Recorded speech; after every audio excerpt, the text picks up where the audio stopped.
I mean, the walkthroughs on PlayStation trophies, I presume you use as well? Yeah, pretty much. I'm big into my artifacts Monday, Monday to Friday, just play them all the time. I forgot you had that joke loaded up. I forgot. I can't believe I did that.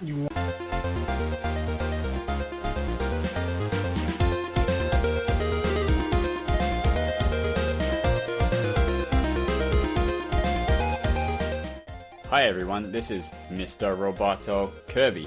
Welcome to the Real Gamerscore podcast. This week I am joined by the Voltron of Bad Puns, Matt.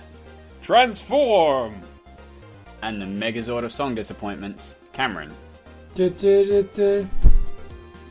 at Real Gamerscore, we like to discuss all things Xbox, achievements, and amazing segues. This week we talk about great experiences we haven't touched, $1 billion of nothingness, and jumping in feet pick first. But first, here's the Song of the Week. Games That's the amount of syllables you went with? Not even like, sometimes you, sometimes you. Like, no. Achievement, hunting. I don't know. Like, come on, just something. Anything. Oh.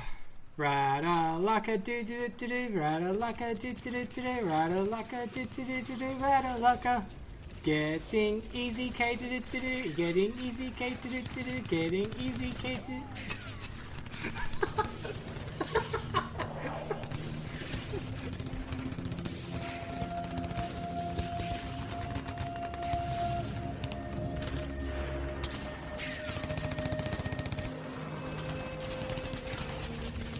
No, don't let us stop you. No, yeah. This is all going in, by the way. Can't imagine why we want this to stop. Yeah, we're keeping this. So this isn't getting cut. I mean, I know this is going. I know Kirby's on the show this week, but he isn't actually cutting this. If we had to experience this, you had to experience this. Cameron came in last Saturday at 11:54 a.m. for me. This is my local time. Said, "Hey guys, I've got a song, or we can do Kirby's thing next week, but I've got a song prepared for the next show." And so me, me being the resident songwriter, was like, "Oh, cool! I got the week off. I'll come up with an actual good one for next week." And so we get here, and me going, "Oh, good! I don't have to lie that I've got a song and write it on the Tuesday morning. Awesome, cool." Because God knows I'm lazy and just. In all fairness, really I put the same amount of effort into this as you do your editing. Fairness. Oh boy. Okay, well that's definitely going to be in the show. Alright, so that's enough of that. They'll probably get it, and if they don't, it's probably better. Probably better that they don't get that one, actually. You know what?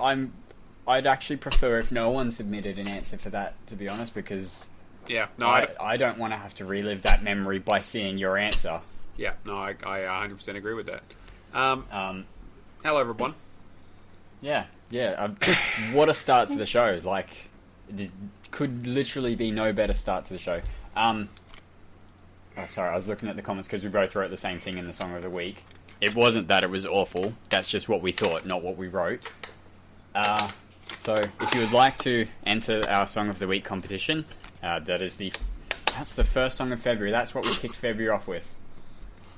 Okay, that was the first song of February.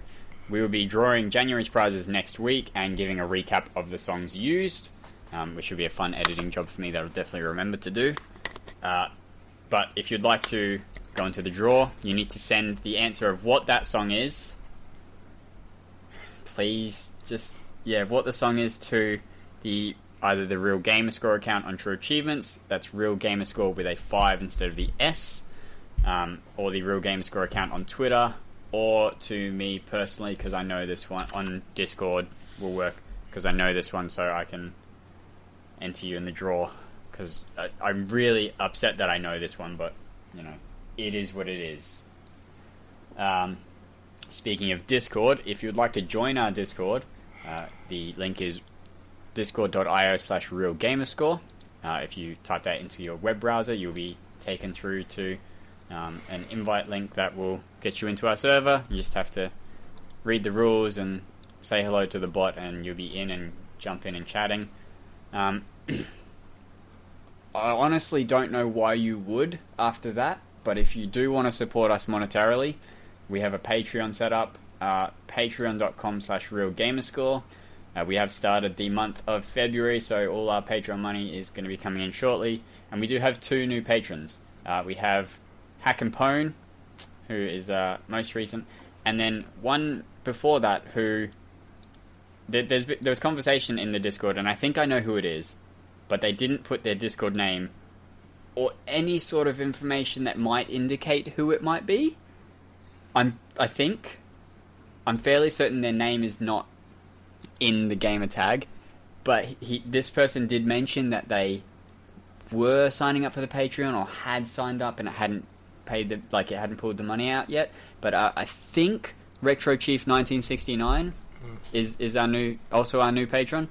If it is you, let me know and I'll get you sorted with the special Patreon channel where the outtakes go. And speaking of, I have listened to 3 out of 5 outtakes for January, so that's going to be up this weekend, as well as the super secret project that Alex and I did that I've listened to, and I realized how awful it is, and I'm like, okay, I've sort of figured out how to start making it better, because it's ended up just me talking at Alex for about 45 minutes, and I realized that's not, whilst it kind of works, it's not particularly entertaining.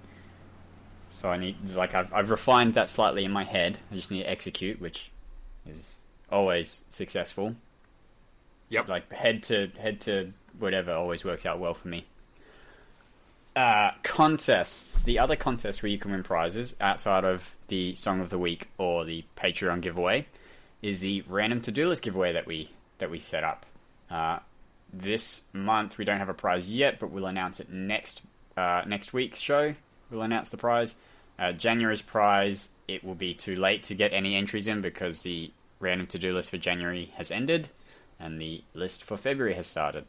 The game for last month was Hovership Havoc, so whoever gets that next week will get that prize. If you do not have a random to-do list, please send myself a message on True Achievements or Discord, or send a message to the random to-do list account, and I'll get you hooked up. It's super simple. You get 25 achievements from your pool of locked achievements on trueachievements.com, and just unlock as many as you can. You can, try and get all 25, or just do one and go about your day. News. I'm sort of vamping because my eyes, I said this earlier, my eyes, because of the surgery, the prescription on them has changed slightly, so my glasses don't quite work for how far away my computer is, and my eyes also don't work for how far away the computer is. So I talk and then I lean in, I'm like, what are those words? Yep, got it. First news story, straight into the news. It was super busy news week. This was one I saw last week and forgot to put it in the show, but thought whilst it's not relevant yet, it could be. Germany took Nintendo to court because on the eShop for the Switch, if you make a purchase, you don't get a refund. It's a digital purchase, there's no refunds, which for the majority of consoles, that's the case. If you buy a game on Xbox, there's a pretty good chance you don't get a refund. Steam is the only one that's sort of changed over the years. It's more likely now than it used to be, and there is a system in place for it now because of things like this. Yeah, I think that system for Xbox is still insider. They're beta testing it for certain insiders, which is. I've used it. You have to go outside of the regular system. You need to get in contact with them to do it, but it is possible to still get the refund. But it is still case by case. Yeah, so Germany took Nintendo to court, not for that, because that's fairly well established, those rules, because Nintendo do not offer refunds on pre-orders. So if you've pre-ordered a game, once it's available for pre-order, if you've pre-ordered it, you are not eligible for a refund. And so Nintendo of Europe, I think that's what it would be called, are set up in Germany, so that's where they took them to court. And the German courts ruled that essentially that they were following the letter of the law in EU law, because you can preload the game as soon as you pre-order. Yes. So you can, because you can download the game, like I don't think they put it up for pre-order if you can't pre-download. So once it's available pre-ordered, you can download it. Therefore, you have the product, and therefore you're not eligible for a refund. Yeah, it's a funny one because the way the law defines it, as far as I'm aware, is that it defines it as if you pay for something, if you pre-order anything, if the quote-unquote performance begins, then you're not eligible for a refund. And the letter of the law, basically, Nintendo basically argued that allowing you to pre-download the game, even if you can't start the game because it's not out, but if you've downloaded the game and you have the files on your console, that counts as starting the performance as such. Because originally this law was used for like pre-ordering tickets for shows and that sort of stuff. Yeah. And the German courts were in favour of Nintendo. Which is surprising. So, very surprising. I think the argument against it was obviously the product is not launchable and usable, therefore it's not, the performance hasn't started. But Germany were like, nah, Nintendo, you're solid. So that does that, because at the moment anything pre-ordered on Xbox you can cancel at any time and you will get a refund. PlayStation, you have to submit for a refund, but you almost certainly get it if it's a pre-order. Does this set a precedent now for Xbox and Sony to be like, well, we don't have to do this, and we're legally covered? Yes, I think just because you do something is legal doesn't mean that it's the right thing to do. I still think it's relatively anti-consumer to not offer refunds for anything, especially if you haven't started the game, you know? Yeah, absolutely. I mean, look, like from another level of it is that you should never pre-order a digital game. There is literally no reason to, because it's not like they're going to run out of copies, right? Like it's. But Matt, what if they run out of server space to send me the game? Oh yeah, that's the Stadia problem, right? It's like, unfortunately all the racks are in use, so no games for you.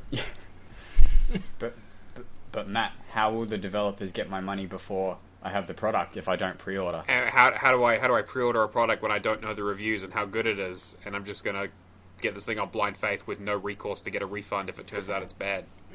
How do I play it at 12:01 if I don't have it pre-ordered and pre-downloaded? When I might have to play it at 12:05 because it's Nintendo and the games are like 5 megabytes. Yeah. What do you think, Cameron? Yeah, I'm just... Yeah, okay, that's enough of that. Let's move on. Thanks, buddy. No, we know what you think. We heard it at the start. That you thought that was a good song. I didn't say it was a good song. It's a catchy song. It's not a good song. It was a song. I think we forgot to mention, despite Cameron saying he had a song, he did it like 2 minutes before the podcast started. He was like, "Oh wait, it was almost like he forgot to put psych after his comment, and was like, "Oh wait, you thought I was serious?" No defense. There is no defense for that. You said last week that you wanted to try something new. I suggested we try that, but then after that, more recently than that, you said, "I have a song that we can do next week." Not sometime in the future, next week. We had a song. Very specifically. I'm sure, we had a song. It wasn't the greatest song, but it was a song. Unfortunately for our patrons, you can't get a refund because you've heard the product now, so that's it. Bringing it back to relevancy. You've paid for this product. You do not get a refund because you've heard the performance technically started. Well, I'm trying to remember back to when Steam was having issues with this. They weren't was it the pre-orders they weren't refunding?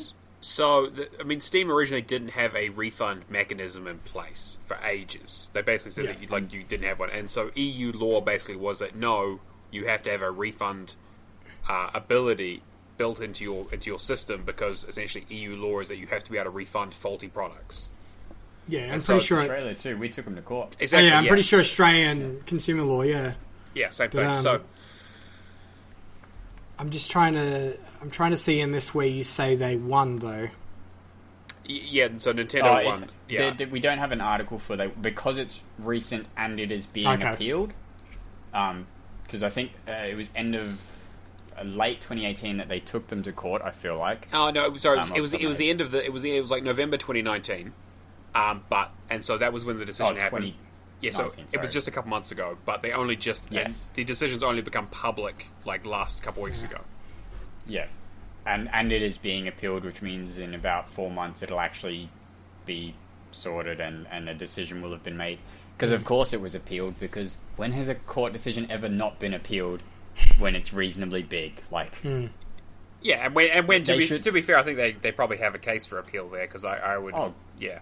absolutely. I think it's ridiculous that it isn't Nintendo appealing the decision that the court sided with them. Like, when I was seeing the story and you know, hearing about it, I was like, oh, okay, yeah. And the obvious thing happened: the good guys won, and Yeah, you know, this Nintendo weird, said no. That this weird anti-non-consumer thing was just struck down.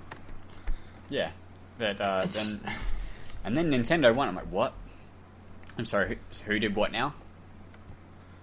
Was Kinda- there an error in the script? kinda Did makes they me- meant to say lost. It kind of makes me think if this was the case of, say, Microsoft pulled this, or Steam, or Sony pulled this, I feel like a lot of... I don't know if this is the right assumption to make, but I feel like a lot of Nintendo users would just go, oh, this is just the system, this is what we put up with. Yeah, there's probably an element of truth to that. And I don't know Yeah, if... Nintendo very much operate on their own rules with everything. Like, just they're so non-traditional that you sort of take things for granted, the things you might expect to normally happen on a console, because they're not really a console, and you know, policies are different. And they're very behind the times when it comes to the online age. Yeah, I mean, this is the first console we've really had DLC coming out for. yeah. Pokemon DLC. Pokemon people are going crazy. I know Didn't it's they not have Xbox related. Is it any worse than rebuying the same game slightly different when it's the X version of the game? Absolutely. I haven't like- looked into it that much, but it honestly sounds like exactly like Destiny. Hey, Cut out some content from the main game and then purely just sell it. Pokemon expert Allison, what's your opinion on the new DLC for the Nintendo Switch? For the price they're asking for it, it better feel like a supplemental third game. I will determine my opinion after having played through it. All right, thank you. That's Allison live in the field. Back to Now- you, Kirby. The thing is, they would do. Not only did Justice they for do our that. lost Pokeballs. Actually, no. I was thinking of the sequel to Pokemon Black and White, but those were essentially standalone Pretty games, much, yeah. just set in the same world. Yeah, it's that third installment, the Emerald to the Ruby and Sapphire, the And Crystal the- to the Gold and Silver. That Yellow to the blue and red, yeah. is that any Oh, But I definitely we'll don't think see so. when it comes out. But yeah, I mean, like, you know, the content's available And- for everyone. They're restoring some of the Pokédex, I guess. Like, I mean, Yeah. it seems like they're going in the right direction, but man, that is a pretty hefty price tag. Yeah, and that's I was going to mention that the Pokédex is expanding for all users, not just people who have purchased the new DLC. So, I mean, it's steps in the right direction to appease. I think people really need to get over that there's no national dex. Like, people are only really upset because perhaps the one or two Pokemon they really like weren't included. So therefore, not having a national dex is the worst. Sure, but I guess that, you know, that is the appeal of Pokemon, is training one. Like, you know, when I play Pokemon, I had a bunch of Pokemon that I was super into. It's like, this is my team, this is my thing, and like, if they weren't in there and I'd use them for heaps of other games, I'd be kind of annoyed too. I mean, like, I don't care that much, but Yeah. I can understand where the vitriol's coming from. Especially when they replace Ekans with Silly Cobra. You make me sick, Nintendo. How could you ever do that? What is wrong with you? Oh, hang on, sorry, we're getting another report from the field here. Poke-expert Allison, back again. I have a complete living Pokedex with every single Pokemon up until this generation, currently trapped in a different game because this new application will not support my entire collection. Why did I catch them all for them to take them away? Yeah, but are they shiny? Are they shinies? There are 16 shinies. Yeah, there's not like Sure. there's not like 800 shinies, so I don't know if that counts, but that's fine. I unrelated to our original story, but super related to this tangent. I never understood like the appeal of shiny hunting in this version. Like, I guess people really like shiny hunting. I'm kind of like, I don't really care if it looks different.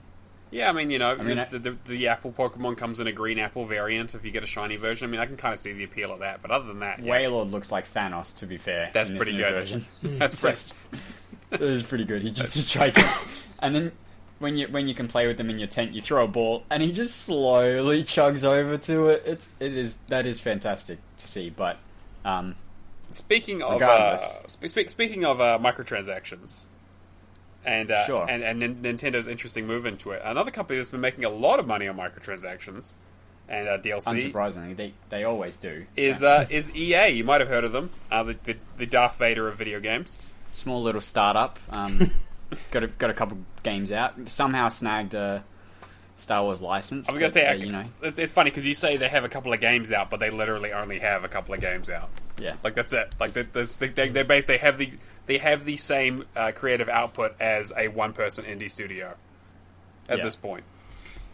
I mean, you might see them on Kickstarter sometimes, not doing anything. They're just there, like being a menace. Imagine them.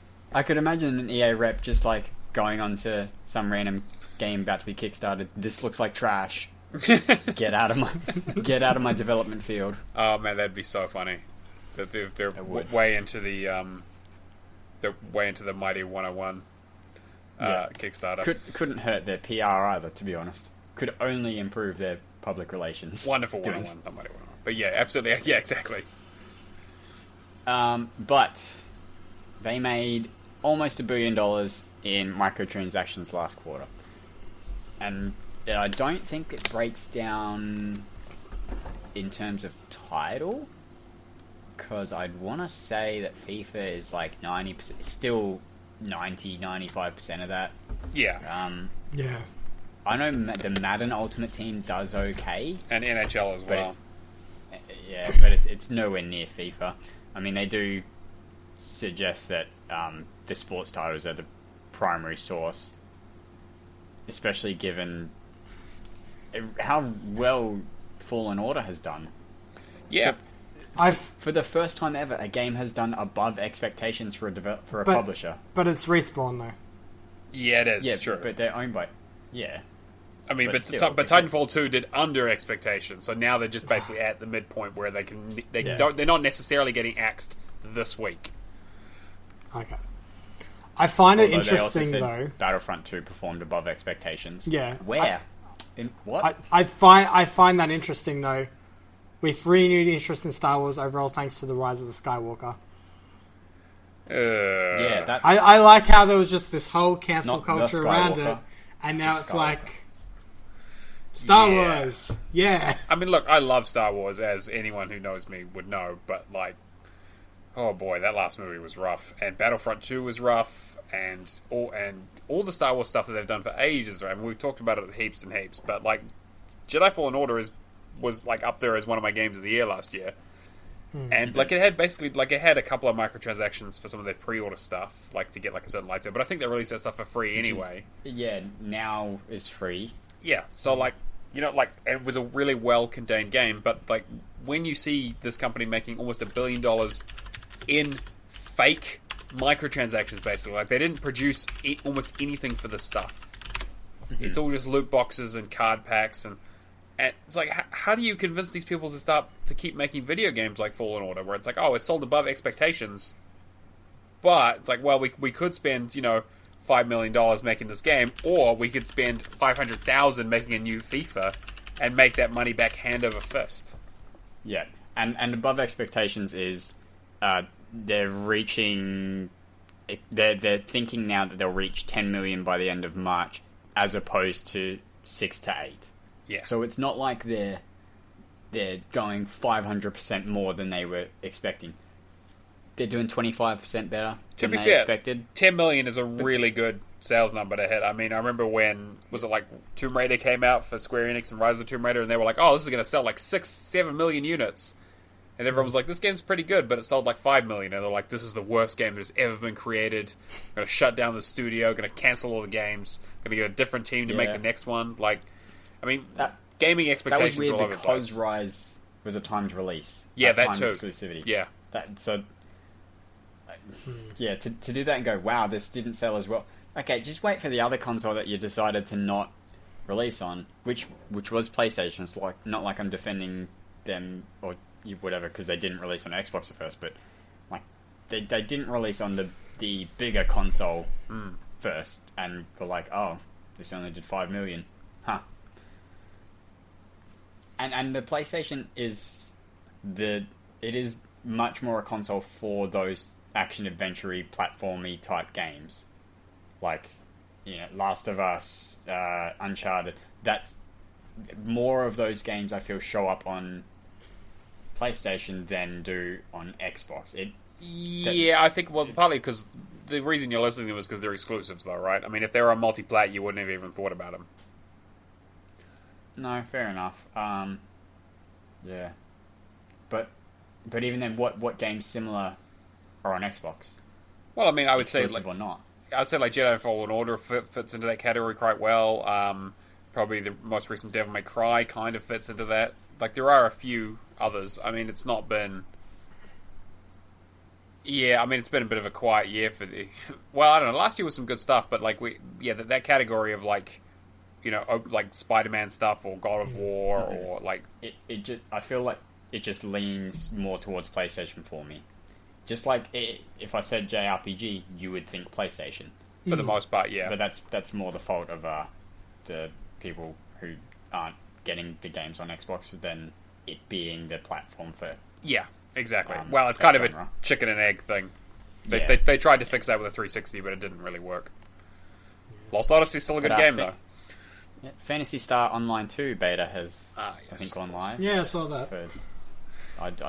I didn't get in because I need to hit 1 million Gamerscore before I like die from playing this for 100 hours straight. That's perfect. You're still gonna put in some time when Remind comes out? No. No. You're just gonna wait. I'm not. Yeah, I'm just gonna wait, and I'll do it all in one go, and I'm gonna hate myself because all of the Yakuza games are gonna come out next month, and I'm gonna be like, and then a bunch of Final Fantasies, and it's gonna be a fun year for you. Yeah. Yeah. It's a terrible year to try and push. TLDR, EA did really good in microtransactions. Why would they make another game ever again? What's the point? I wonder, with the whole Apex Legends stuff too, how, like it says they saw higher player engagement during Season 3 after Season 2. Did they ever really recover, though? I mean, no. Like, you can't... Like, there's no way they're going to do the whole Fortnite numbers they did for the first season. But I think part of it was that Season 2 was so quickly planned out because they were like, oh, crap, we need to come up with some content because people are hot for this new property that we just came up with. Yeah. I think that... Like, people expect a Fortnite release window, and we are not doing that, so... Yeah, absolutely. Let's just get something out there, and it didn't do so well? It's because we had like 30 minutes to work on it in that meeting room. Yeah, exactly. Yeah. Like, Season 3 apparently was a lot better in terms of content and things they've done with it. But I don't see that going away anytime soon. But we have seen the Battle Royale trend die off a bit. Like, you only really hear about Apex Legends and Fortnite these days and PUBG occasionally. But, like, I think that whole genre is now buttoned off, and it's the whole free-to-play market. You just make money hand over fist there, just being like, well, you know what? Like, it's free. People are going to get into it. It's a great game. People enjoy it. It's a team thing. You want to show off to your buddies. Pay some money. Mm-hmm. It's weird how many of them move to mobile as well. Like, that doesn't feel like a platform where that would work well. But the brand does everything for it. Like, yeah, absolutely. PUBG kills it on mobile. It's that and Call of Duty just destroying the mobile platform. And destroying the phones themselves. Yeah. But yeah, I mean, they did alright. Goes, EA have BioWare, don't they? Yes, they do. Yeah. So, I mean, BioWare and Respawn are my real only hopes for that place, and BioWare have not been hitting it out of the park for the last 2 games that they did. Arguably the last 3, but I'll get angry comments. What was there, Andromeda? saw the story. One of the leads on some of the more original Dragon Ages left BioWare and EA and stopped working on the current one. I'm going to make a bold prediction that other people have definitely made. This game is not going to do well, and BioWare's getting shuttered. Just Dragon Age 4, if it ever comes out. Yeah. Dragon Age, whatever. Elden Wolf Rises, what is it called? I don't know. I just work here. What is that hashtag? When they showed it at E3, it's like the something Wolf Rises. I can't even remember. I can see the character in my head. I know that Solus is in it. Yeah. Yeah, whatever his nickname is, the White Wolf. I don't know. That's Geralt, but that's fine. Don't worry about it. Yeah, it's definitely not him, but Henry Cavill shows up. You know what? Like, that's a crossover I would play. Yeah, what a surprise twist! Solus turns into Geralt of Rivia. Now on Netflix. Feeble little elf boy. But yeah, I enjoy Dragon Age Inquisition, but I don't like it was definitely divisive. But then 2 wasn't that good. I mean, they haven't really made a good game since Mass Effect 2? It's probably the... I liked Dragon Age 2. I thought Dragon Age 2 was absolute trash. I haven't played 1 or Origins. Wow, okay. Well, 1 is Origins, but yeah. Wait, no. What? Yeah. No, Awakening? There's two two separate Dragon Age games. No, so you have Origins, and then Awakening was the expansion pass for Origins, and Origins was the first one. So Awakening was like a separate story, like it was a separate expansion that you could make a character for. My brain is and then a lot of that stuff carried over into 2, but 2 was a basically unfinished game where the actual ending of the game, the main villain from Inquisition, is actually in the DLC for the second game, which is one of the worst things I've ever seen. And then the third game is like a weird open world MMO style game, but you're the only one you can play by yourself. It's a fine enough game, but it definitely doesn't capture the magic of the first one.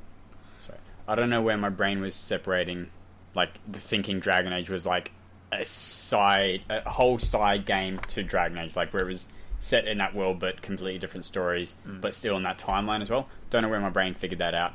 I do know of Origins because I could never dive it because it was I looked at the walkthrough to try and dive the game, and it was just there's a lot. Just you have to do so many storylines and all this. I couldn't wrap my head around it. Speaking of a lot, have you guys seen the new Xbox One features that are coming out in the new Insider update? I'm not an insider, so no. Yeah, no, neither have I. I was just trying to come up with a segment, just trying to get my segue. Very good at that. Thanks. Yeah, I'm just working, I've heard it's really poor form to point out the segue, but I was so pleased with those ones that I'm just going to point them out. You have been on fire this episode. That's legitimately pretty good. At first I thought the first story you were going to throw to was the Insider update. I didn't know how microtransactions was going to fit into that, but I just wanted to let it happen. But then went, EA, gotcha. Yeah, the Insider update. There's a big update coming in February for the Insiders, starting with a simplified home, which I believe Insiders had earlier in this month, earlier in January or late December, and then it got rolled back to the current update. But I think that was the people case. said it was great. Didn't Planting have it? Yeah, Warren had it, and essentially it allowed you to customize your homepage however you wanted. So if you only want resuming your game and my games and apps, that's all you can have if that's what you want. Can I take away all these ads that this thing that I pay money for? I can just remove the ads that I don't need. I think you can. I think you could though. That'd be good. At least to an extent. I was going to say, I know that a few people on the Reddit, the subreddit for Xbox One, were complaining about the fact that they're paying for Live and all these Macca's ads and that keep coming up. Yeah. What, you guys get ads for Macca's? I don't. But that's because I already eat enough McDonald's. I know they have me on the hook. They don't have to waste the money on advertising. Yeah. Exactly it. I have about 13 of the buy 5 get 1 free coffees that I need to redeem because I get them in meals, so that doesn't count as my free coffee. You're going to be very wired that day. I don't need to just go and get a coffee. I'm always getting it with stuff, so I just all these things I need to redeem on the app, and I'm like, never going to happen. It's just I can redeem them one at a time, but I've just got so many because I just keep it's a problem. Anyway, the Insiders update, the simplified home, and that theoretically also makes it faster because you're not having to load up so much on that home page. If you do load up that home page, I think it's noticeably slower than the current dashboard, but again, half the stuff on the current dashboard I don't even look at. I forgot that you could scroll down on the current dashboard and that there was stuff underneath. Yeah. I accidentally got there one time and didn't know how to get back up. I'm trying to think the last time I actually used the dashboard. I just restarted my console. I was like, I don't know how to held down the controller button and restart console. I was stuck. But no, that's nice that's simplified. They've updated the UI for the My Games and Apps section. Unfortunately, obviously, none of this we can talk about with our personal experience because none of us are insiders because we like our Xboxes to stay Xboxes and not be beta boxes. Or bricks. Yeah, I have heard people have complained in Discords that I've been in that the new My Games and Apps separates your ready to install somehow, or it puts it in a different section. Whether that's, for example, like instead of My Games and Apps having both, there is a My Games and Apps and a ready to install. This image shows full library, which to me would indicate that's the games that are ready to install is in there as well, because that's your library. But it may be your games and apps put together. And the picture this person has 61 apps. 61 apps, my friend. I'm theorizing now on the Xbox that there will be an update in the future that unhides all Matt's hidden games. Oh, I better not be. Like that's a game in and of itself. It's like playing whack-a-mole. I'm like, have I played this game? Yes. Have I finished this game? Maybe. Is there now DLC for this game that I played on Game Pass and now have to rebuy? Almost certainly. Yeah, definitely. But yeah, apparently it's meant to be simpler and easier to understand, which I guess if they're taking this dashboard forward to the Series X in some capacity, having a more understandable dashboard, it should be better, right? I would hope so. I mean, like, I assume that they're not just doing all this work to not use any of it in the Xbox, in the Series X. But then I said the same thing about the 360, and it took us this far to get into something half close to what we had over there. Yeah, I came in late at the 360, so I had the most recent dashboard, and that was it. It was great. Don't know what all you were complaining about. Dashboard's great. Fantastic. It's been fantastic the whole time I've had a 360. Yep. Actually, no, I did go through all the iterations on my Japanese console. I did do that. I did, yeah.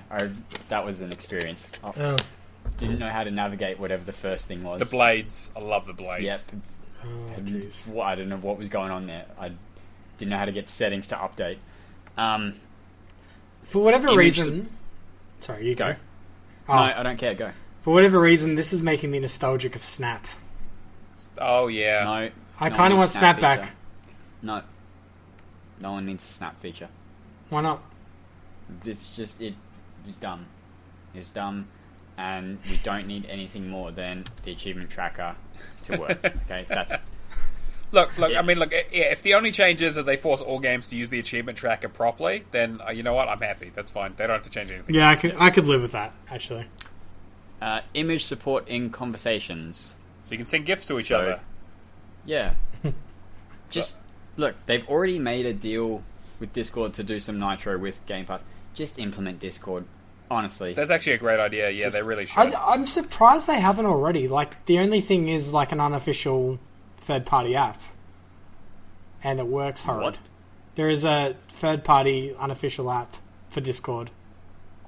Oh, on the Xbox. Oh, okay. On the Xbox One. But I thought you meant there's an unofficial third-party Xbox chat app. I was like, no, why would you ever use it?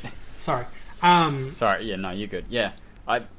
That seems like a much easier... Because then it's a no-brainer. You can more easily send your screenshots to Discord and your clips or whatever else. Like, I feel... Again, I don't know how hard it is to implement, but I feel like that's a better decision than trying to make their crappy chat work better. But again, like every time we talk about like new development on this console, it's always going to be prefaced with, well, they're releasing a new one in literally less than a year. How much actual work are they going to do on this, or how much of it's just going to get moved over? I mean, like, look at the backwards compatibility team. We haven't heard from them in, what, a year and a half, almost? Yeah, they said we're done until the next box comes out. Yeah, exactly. And it was like, oh, okay, well, I guess, like if that's a sign, then that's where everyone's going. So maybe we'll come out of the box and be like, hey, guess what? Discord available day one. Who knows? It'd be nice. Pretty cool. It would certainly be an improvement. Again, how often have you felt the need to send a GIF in Xbox chat? I mean, I don't know. Like, where would I find a GIF to start with? Yeah, is there? The image doesn't show like GIF searching. No, so you'd have to do it from a PC or something, which kind of defeats the purpose. Yeah, they must implement some kind of GIF search, which then is horrible because you're having to use either a chat pad or the pop-up keyboard, which and you know the best thing about it is because obviously those GIF keyboards work on search suggestions, right? So they'll use the Bing search suggestion, so you'll never find what you're looking for. Yeah, you'll just find a hell of a lot of porn, and that'll be it. And Microsoft will be like, I don't know how that got there. Top searches. Yeah. Suggested GIFs. It's just wall of porn. I mean, that's what Bing is for. That's essentially that's what your Microsoft reward points go towards is improving their porn algorithm. Yeah. Oh no! What it is you'll be searching for a GIF. You type the first letter, and it'll suggest. Did you want to type that letter 12 more times? You press A, and it'll say, "Were you trying to type A? Were you trying to type ah? Because you found out you were on Bing instead of using Google." Yeah, because that's all you ever do on Bing is search different letters. You typed Q. Were you trying to type QWERTY? Yes. Quick brown fox jumps over the lazy dog. Every time. What is it? What is the French one? The French one has a different keyboard layout. I can't remember what it is now. I'm going to look it up later. But Dvorak or something. It's not QWERTY. It's completely different. Next up, we can view and install individual games bundled through Game Pass. So at the moment, I think they've only got the Shenmue 1 and 2 bundle on there. Maybe... Oh, no, Halo Master Chief doesn't count. Do they have Bioshock on there? Maybe a Bioshock Collection is not on there, but it could be, I suppose. Yeah. I guess something like Bard's Tale Trilogy or something like that, or I don't know. But that's one title. Oh, it's like yeah, I collection. guess so, yeah. Yeah. Like, it's literally, I think, the example they gave is the only example that there is. There's probably more, and I can't think of it, but essentially you'll be able to go in... Oh, Kingdom Hearts will be... is that's the one I was thinking. Will be the next one, yeah. You think it's going to be not one tile, you're a fool. Crackdown is probably the one. I'm not sure whether the Crackdown is set up as one bundle or... But Shenmue 1 and 2 you can, I guess, go into and see the tiles separately, and then... I don't know why. If you're going to play one, you got to play the other. Like, the stories are so integral to each other, and it's such an interesting narrative, amazingly voice acted. And then the best part about it is because the third one is only on the PlayStation, you'll never find out what happens. Or because it's on the PlayStation, you never find out what happens because it's also not the end. Also that, yes. 4 is on the way, yeah. Because it's a 16-part story, not even kidding. Yeah, not. You thought Kingdom Hearts took a long time to get out. Like, that's the thing. Y'all don't even know. The third one of Shenmue came out with some help. Like, they had to convince people that it would sell. And, yeah. But look, again, really good. But at the moment, I don't know that there's much implementation for it. Yeah. Yet. I mean... I can't think of many bundles that are on there, is all. Maybe they will do more bundles. Maybe this will, maybe this pushes them down the path of doing, like, a developer bundle or something along those lines. Yeah. Yeah. And which... God, the joy if they did the full Artifacts Monday bundle. Oh, man, I would, absolutely. I'd jump straight on that. I got so many Artifacts Monday to do. This is probably the most exciting one. Choose a preferred location for notifications. So, whenever you get achievement pop-ups or whatever else, typically defaults bottom middle. Yep. Some games have it top left. Right over the subtitles. Exactly Yeah, what right I over need. the subtitles, of course. Literally, the only place you wouldn't want them is right in that bottom middle. Now, like the achievement tracking overlay, you'll be able to set a preferred default spot of so top left, top right, bottom left, bottom right, middle bottom, left middle, all that stuff. From your nine. I was going to say 9 quadrants, but that literally doesn't make sense. I mean, yeah, so 9 quadrants, whatever. It's fine. I think they get what you're Your saying. 9 sections. Yeah, Cameron doesn't need to worry about it, though, because he doesn't unlock any achievements, so... Yay, Or get recognition! messages. Or, What? there is literally no communication. He's pretty much on Do Not Disturb the entire time. Fair. Do I still have my console set to invisible? I can't remember. I just appear. Look, this is a not even a big change, but a good change. Yeah. It's not such a small thing. It's Just a lot of quality little life. nice things. Yeah. I mean, yeah, we don't spend a lot of time on the dashboard, I assume, so, we're more interested in the games, but any quality of life improvements are good ones, and the less I have to look at the Mixer tab, the better. Yeah. Speaking of Mixer, there are viewing improvements for Mixer on the Xbox. I forgot you could watch Mixer on the Xbox. Forgot that was a thing. Oh, mate, you're Like, not I getting your understand it's mix there. pots, mate. Come on. I understand it's there.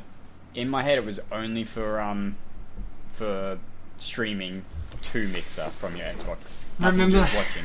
Remember the days when they gave out games like Limbo, and they didn't just give you like a Halo 5 rec pack and a Yeah, I mean, I got, Gears of War? Out of Wilds. Out of Wilds. Yep, I've been meaning to start that. I've got it sitting here. Yeah. I died in a fire and then left. Hey, there's an achievement for that, isn't there?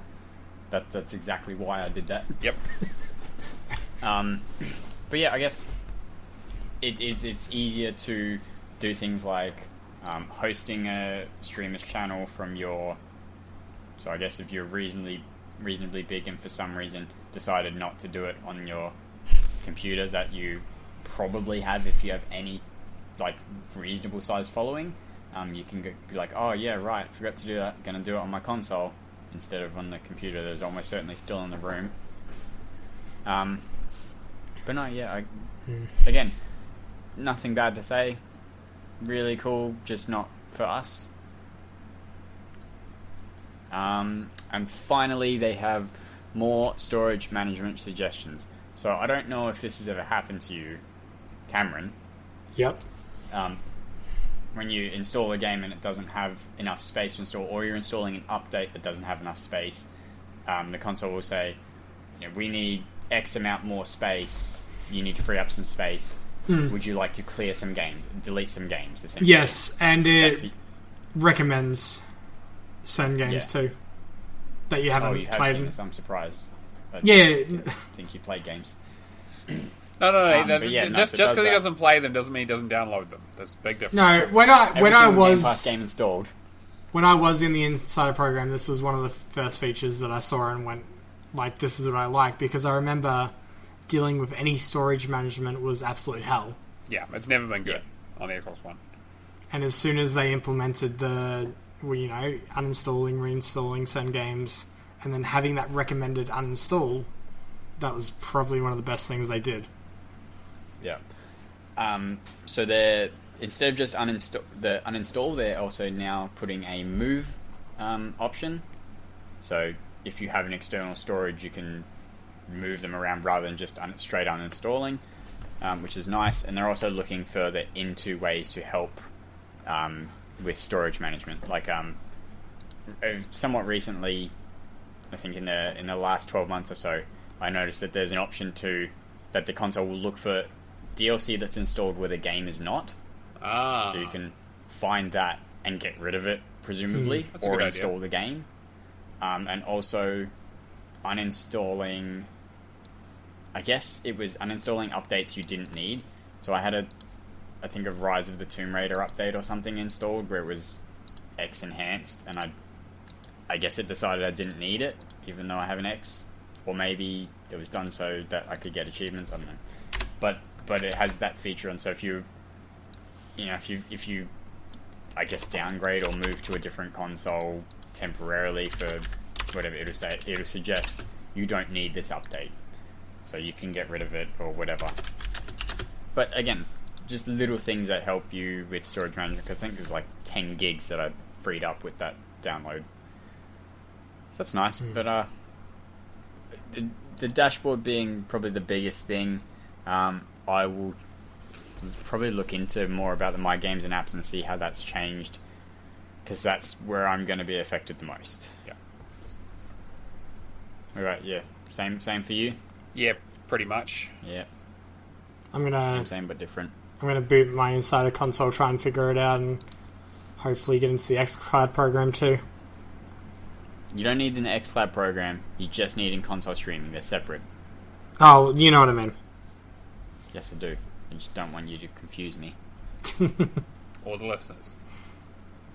No, I don't care about them. Yeah, fair enough. I just don't want to be confused. Alright. So yeah, that's the news. We have the G-Task roundup now.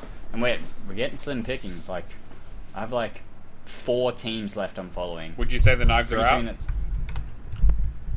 don't know that reference. I don't get that reference. It's fine. What is that movie? It's the fine. I just say that every week. I just say that the knives are out. I know this you week. do, and I don't get it. I just want you to... Where's it from? It's not from any... Well, okay, it's from being a Swede and making fun of Finnish people. But that's fine. That's way too long of a thing to get into. We've only been recording for an hour. We got... Next half an hour is just... Is about tensions between the Nordic countries, yes. No, get into the Alright. roundup. What do we got? I feel like there's more to that, though. Because it's popped up somewhere else and been a reference to something, but... Yeah. Pretty soon the team section is just going to be... this team isn't dead yet, so good on them. Yeah. Our bonus for this period is keeping it clean. It is a solo side bonus, and it's to end the scoring period with a Gamerscore evenly divisible by 1,000. Yeah. Did anybody get that? Potentially difficult if you decide not to just start and complete a bunch of games, but Yeah. you know, Which you're pretty much going to have to do at this stage, so... yeah, get on that indivisible hype. It's in Game Pass. It's bumped up. Oh, damn it. No, I've don't heard don't good don't things. do that. Solo cutoff for last week was 3,283. Our lowest scorer, probably a name we've not said before in this section, Jimbot UK, 3,467, only 184 above the line. High Flyer is a name we've definitely said before in this section, Secular Forever, who got first place last week with 10,400 true achievement difference. Congratulations. Good job. I don't know how he keeps doing it. I don't get it. Yeah, it's pretty, yeah, because most of the ratio go uppity has stopped. Yeah. So that's scoring. I'll have to see what games he's done so I can avoid them, because I know they're definitely not quick or easy. Yeah. We did have someone knocked out. Planting 42 is gone. Friend of the show. Yeah, friend of the show. Ex-girlfriend of the show. So I guess ex-boyfriend would have made more sense, but I'm going to roll with ex-girlfriend. You know what? That's fine. I'm sure he wouldn't mind. He doesn't mind being misgendered. That's fine. He'll roll with it. Yeah. What gender is a plant? You know? Both, Yep. technically. Not getting into it. Let's just keep rolling before this turns into a... Yep. But no, he is busy looking at planning for the next event coming up, which should be sometime this month. Exciting event, similar to events we've had in the past, but same but different, you know. I will hint, it's not that I know for sure, but it's probably maybe based on true achievement difference. So, and possibly getting like a bigger of that than the previous. Oh, okay, so you essentially have to jump up levels, is what you're saying. Potentially. Yeah, except because it's like a baby mode. It's like you're a baby frog, for example, which would be what's a baby frog? A tadpole? A tadpole. Oh, so it's a tadpole jump, is what you're saying. Like a tadpole. Oh, Yeah. a tadpole. Okay. Yeah. Clever. I guess if I was going to compare it to anything, it would be a tadpole. Right, a tadpole. Okay, right. Yep. Yeah. So he's been sort of working on that and realizing how easy it is to screw yourself out of it, because if you're not paying attention to what you pop and you accidentally get something that might be a little bit hard to do better than, you kind of, yeah. And there's also only one shot, one chance, one opportunity. Mom spaghetti. Yeah. His palms are sweaty. Team cutoff was 9,356 this previous week. Our lowest flyers were Don't Stop Till You Get Enough, Bemused Box, Banco Billy, and Matty L22L with 9,430. Only 74 above, but they did use a 2k bonus and are below the line this period, so expecting them to go out. You could surprise me though, guys. You won't, but you could. Our high flyers were The Good, the Bad, and the Fugly, NBA Kirkland, Wakapale, You Maniac, and What the Fug. Third spot with 12,907, True Achievement Difference. We did have an eliminated team in Boys to King's Men featuring Beast Smitty of Doughboy, Beast Middle, and Kingsman 2625. You know what that does mean though? It means he's got a lot more time to run you guys through his Minecraft achievement worlds. Oh yeah, I should hit him up for that. Yeah. I was going to say, So, going back to Secular Forever, I had a look at his game list. mhm. His recent two is Ticket to Ride, which to me, like I said last week, absolute hell. Ew. Yep. And he also did Lonely Mountains Downhill, which is 13 and a half TA. I did see him Yeah. finish that today. Yeah, and I think So that would I be think it. that's the highest. No, not that one. That's not the highest TAD game. There's something else. No, I can't remember. And I Of was his, talking about or- it like not long ago. There's something that has DLC, so the ratio isn't as high as the one below it, but it's Without. the Hunter Call of the Wild. That's it. Oh, okay. What about Okay. are the Monster Hunter DLC still completely out of whack? No, that's all been fixed. Yeah, Cool. but slightly below that is Fishing Planet, which has it's currently sitting on a 29 ratio, but no completions. Each achievement's been earned though, so there is that. Just someone hasn't gotten all of them So yet. it's completable. Yep. Yes, theoretically. You wouldn't, and nor would I recommend it, but you could. He's still playing Ticket to Ride, the Maniac. It's why He just started. I spent an hour in it and I hated it. Absolutely hated No, it. there's not even any multiplayer. You're just playing in bots. Yeah. Madden. Still, no, look, you're doing well, mate. You couldn't carry your team to victory because the one week you decided to take it easy was the week you guys got eliminated, but solo, you're killing it. It's you're embarrassing the rest of us, so stop it. So what have you been playing, Kirby? It's been a clap and a half. So I, again, still Good pushing trip to towards a Thailand million. then.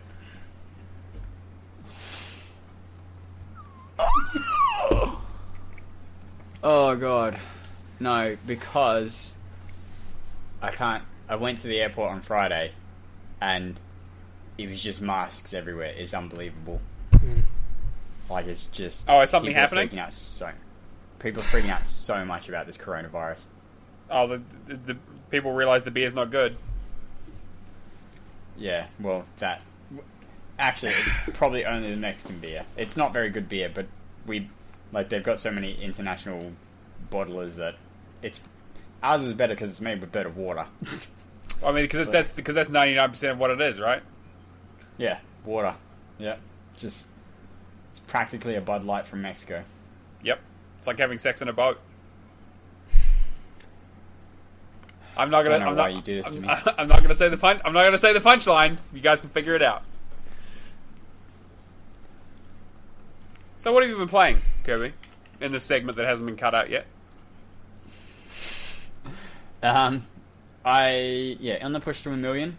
I'm going to do a weekly update now. So I'm at 848,000. So we're well on our way there. We've just under 25% for the year.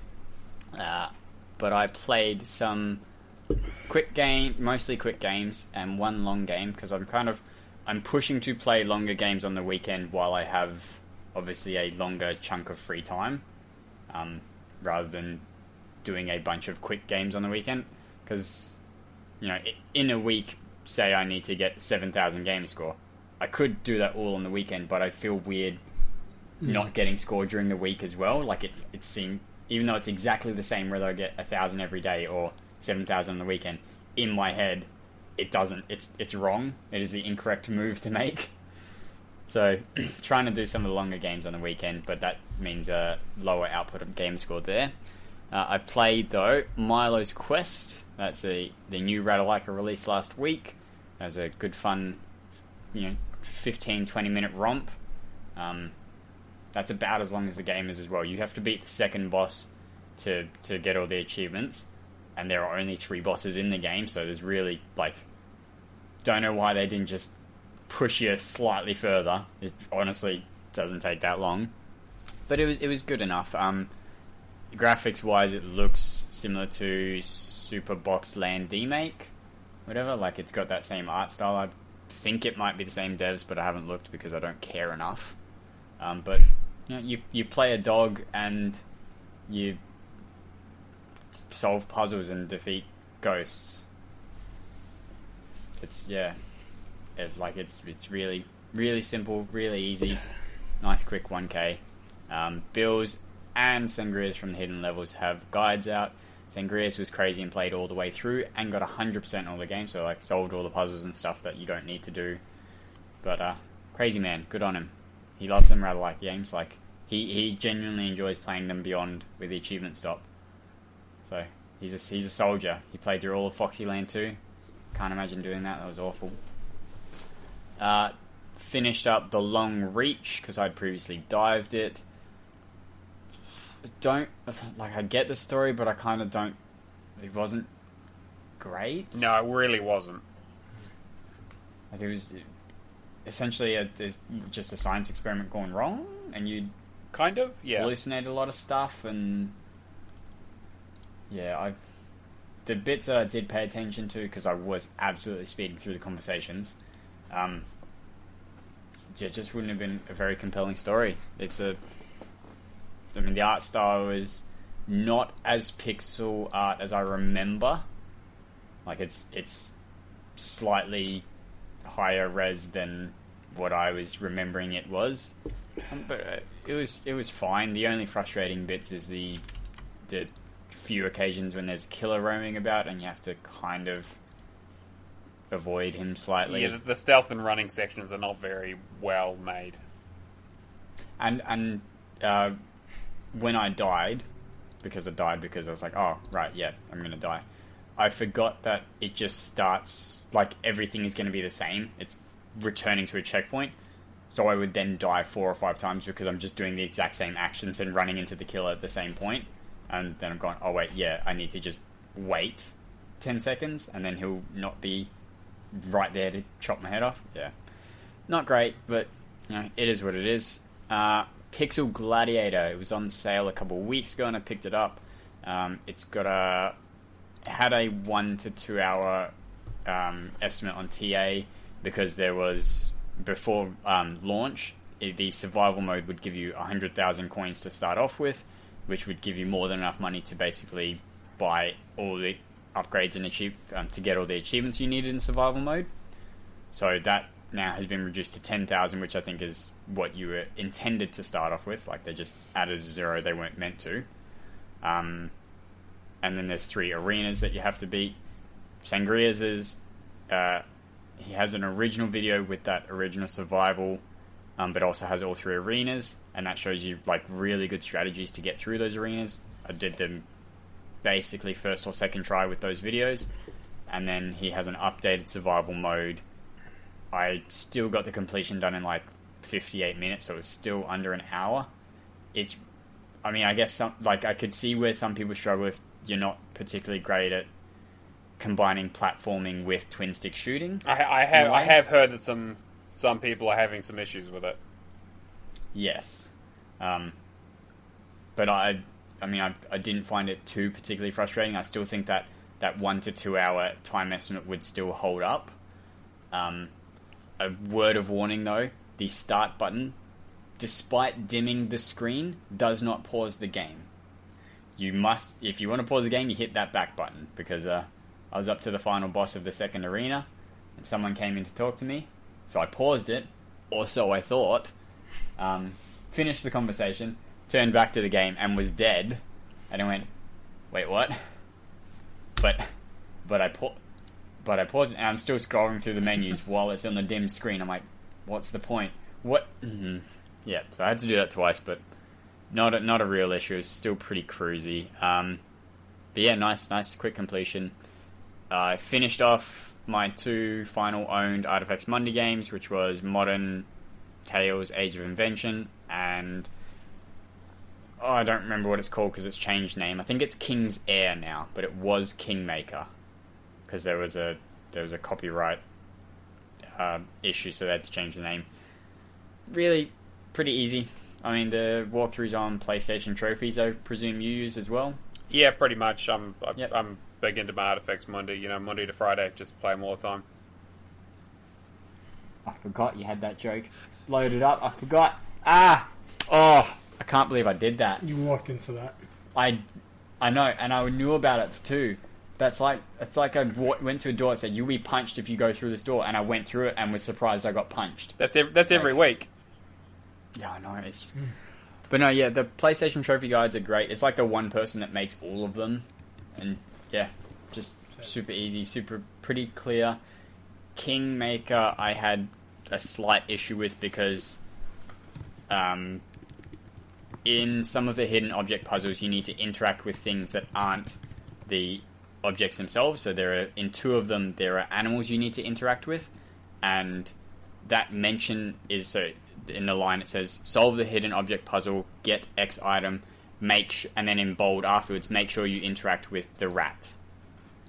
And so I would see solve hidden object puzzle, and then I would just do it, and I would forget to read the rest of it. Yep. So there's one that's maybe halfway through the game that I did, and went, oh, damn it.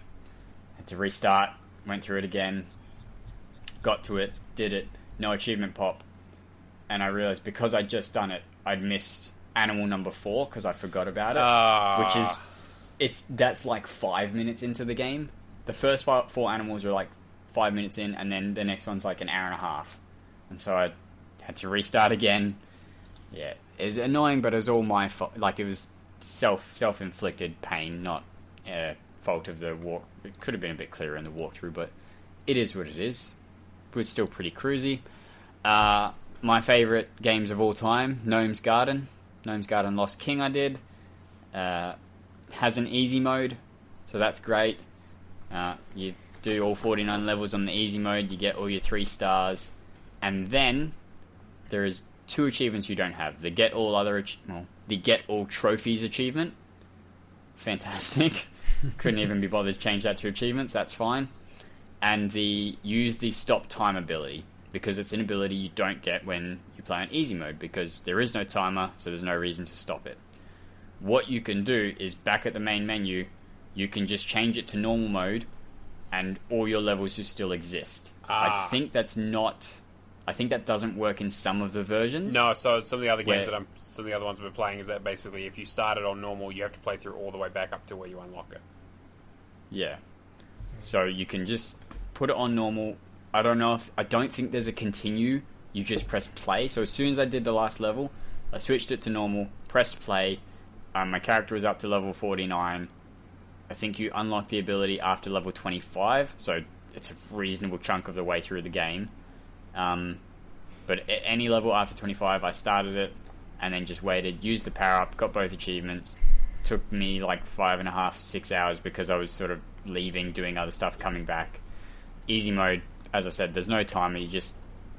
There are some levels I had to restart because there's a specific sequence you need to do to get to some things. Otherwise, you won't have the resources. but that like you have to go to this path to fix the food mill first, and not down to the sawmill so that you're getting food instead of wood. So little things like that. There's also a weird glitch I found where the path the gnomes take back sometimes goes through obstacles you haven't cleared. So there's thorns that you need a farmer to clear, and you have to build the farmhouse to get them. And in one of the levels, I would go get an item from an area, and he would try to go back on the path where the thorns were and get stuck and not be able and couldn't progress. Right. So rather than going back the way he came, the other way was shorter, so he'd go that way even though it was blocked. So a bit of not great programming.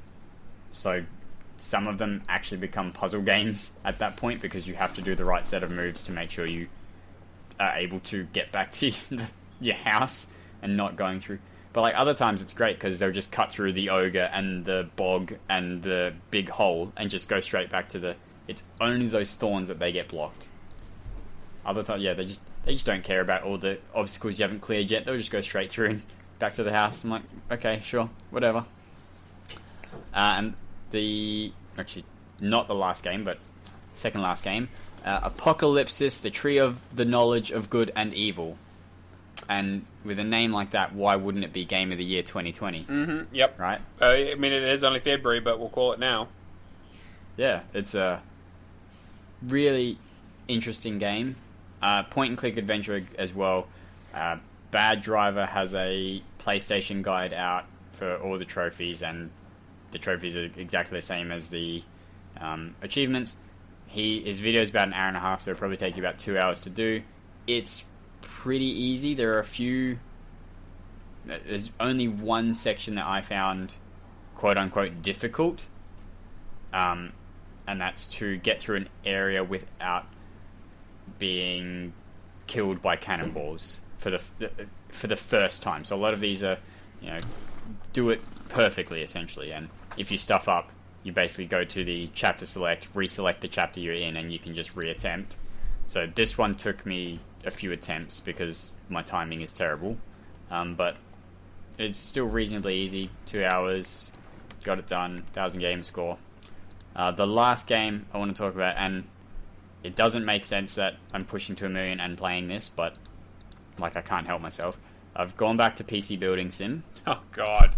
Because there is a kind of a glitch workaround for the earn $1 million or have $1 million in the bank. Mm-hmm. So essentially, you want to only accept jobs where you build PCs. You don't accept any jobs to fix or upgrade or anything, just for building. You build the PC to the customer specifications, so that you have post-it notes for the jobs. So the post-it note for the specific customer is on the board. You put it on one of your tables. You build the PC on a different table. Okay, so you've got your PC set up on the other table. You get a PC bay, which is their equivalent of eBay. You get an eBay post-it note. Put it on the job once you've done the job, and then it'll automatically go on eBay to sell. Once it's on eBay and will sell in 5 days, you pick it up, put it on the table that the customer's post-it note is sitting. It'll count as their job. You can complete it, get all your money back for parts, get the $300 or $400 for labor, but the computer will still be on eBay to sell. Oh. So typically the computers will go from $3,000 to $9,000, and I'll get maybe 2 or 3 computer builds a day in game. So I think in the space of about 4 hours, I made about $100,000 from doing that, whereas the revenue from just building the PCs was probably about 5,000 to 10,000. So it's still a bit of a grind, but it cuts the 400 to 500 hours of building computers down to 50. So that's really quite good, quite quick. And because of that, I don't think this will get patched, but it might. So I'm kind of putting 2 or 3 hours in a night just to, in a week or so, probably not next week, but the week after, I reckon I'll be done with the game. it's not a huge amount of Gamerscore, but I do my minimum that I need for the day to push to 1 million, and then work on this. So I'm enjoying it. I do enjoy the PC building sim games, but yeah, this grind, I'm really glad that there's a workaround, because I did not want to have to manually do this nonsense for a bajillion hours. So yeah, in 2 nights I've made $150,000, and I've probably got anywhere between $50,000 and $100,000 of computers on eBay ready to sell once their 5 days is up. Because yeah, people just bid for 5 days and you just get sort of random number of money close to the value. So yeah, pretty good week. 8,050 Gamerscore. So doing alright. I think I need, at this point, 890 Gamerscore a day to meet my goal of hitting it by the end of July. Nice. So I think I'm going to smash that. Oh yeah, you'll crush it. And then I can get back to playing games I enjoy. It's just, I enjoy them, but I'm trying to go through them so quick that I just don't remember any of them. It's different. I know what you mean. I go, oh wow, this was a good game, and then the week later, I don't know what game it was that was good, but it was good. It feels like a job now. Yeah. Cameron, you wouldn't understand. What have you been playing, though? What piddly little titles have you been playing? What have I been playing? Yeah, Cameron, what are you playing? Yes. Well, speaking of, like, you not remembering what you play, like, I've had a bit of that kind of week. That's right, you've written it down. Yeah. I had a look at TA, I'm like, oh, I unlocked some achievements in some games. Yeah. So, continuing with Age of Empires 2. Yeah. Just working my way through the campaigns and getting a 5G achievement every 2 to 3 hours. Oh, joy. Yeah, it's just great. That's only 1,000 Gamerscore, that game, right? 1,300, I think. 1,300. Okay. Sounds so appealing every time you talk about it. Yeah. I'm All enjoying 750 achievements. Or is this like a true Steam spam game? Yep. Yeah. Nah, Except but much slower. I was going to say, just did the Barbarossa, Forza, and the Joan of Arc campaigns. Working my way through the El Cid. And then just getting a few miscellaneous ones, like I unlocked today, destroy 50 castles, build 1,000 farms, some other stuff like that. Yeah. Do you think most of that miscellaneous stuff will come through the campaign? Like, you won't have to grind it outside as much, or...? There's some in the DLC which I probably will have to grind it out, but it's not going to be anywhere near as, like, what I was worried about. Like, it's still going to be probably, I want to say, around the 120-hour mark, but yeah, that's just ballparking. And is that DLC a title update or an add-on? I think it's a title update. Okay. I think it's a title update that launched the same day as the definitive edition. Yes, I remember that now. You still need that 4-player achievement? Yeah. Okay, if you find 2 other people, I'll install it and play it on an alt. I had 2 other people the other day. I'm just trying to think who they were. But anyway, I'll get around to it. Are you enjoying eventually. yourself with it? Yeah, I mean, like, it's one of those games that I'm purely nostalgic about. I envy you. It's historical. Like, Imagine enjoying games in this day and age. Yeah, take it where you can get it. I mean, this is one of the games that I can actually take my laptop to my parents' house and actually still play. Yeah. Yeah. Seeing that they have potato internet. Mm-hmm. Finish what? We'll do both stacks of A Plague's Tale this month. Yeah, I download. Oh, I think I downloaded it completely onto my laptop. Yeah. But yeah, Watch Dogs 2, finished that off after last week. Got the last 5 achievements. I think the most difficulty I had was just getting a picture of a guy vomiting. Yeah, that took ages. Did you wander around the waterfront for ages trying to get someone? Like, I did it originally, and I'm just like, alright, I'll come back to this. I got like 2 other achievements, smashed them out, came back, then got it straight away. Ah, yeah, okay. It's like one of those cases of leave it till last, and you'll get it, spend more time than what it requires, and you just won't. So I got that done, uninstalled it. And then after that, you found like 70 guys throwing up because No, that's how the programming works. Just only the one, but if I hadn't installed it any longer, I probably would get the same. Turned around and there was a line of them. Just Forza 4 Horizon. I think I spent Sunday smashing out the rest of the Illuminator stuff, and then doing the car files and the Top Gear add-ons. Mm-hmm. Top Gear was that without the original host, it's just boring as all hell. Yeah, you should try the Grand Tour game. I'd love. That's all I thought the whole time playing it. I'm just like, I really wish this was the Grand Tour. Yeah. Like, I enjoyed the Grand Tour. I normally enjoy Forza, but just them doing Top Gear Forza was just didn't work. But yeah, smash that out. I'm gonna wait till the summer season resets, and then I'm gonna smash out the last 5 achievements for getting, I think, everything done in a season or a festival season. Oh, yeah. Which is like 4 seasons. Yeah, four consecutive weeks of not missing anything. Yeah. Which I can probably smash out everything in a night, but it's just waiting the next week. Did you finish 3?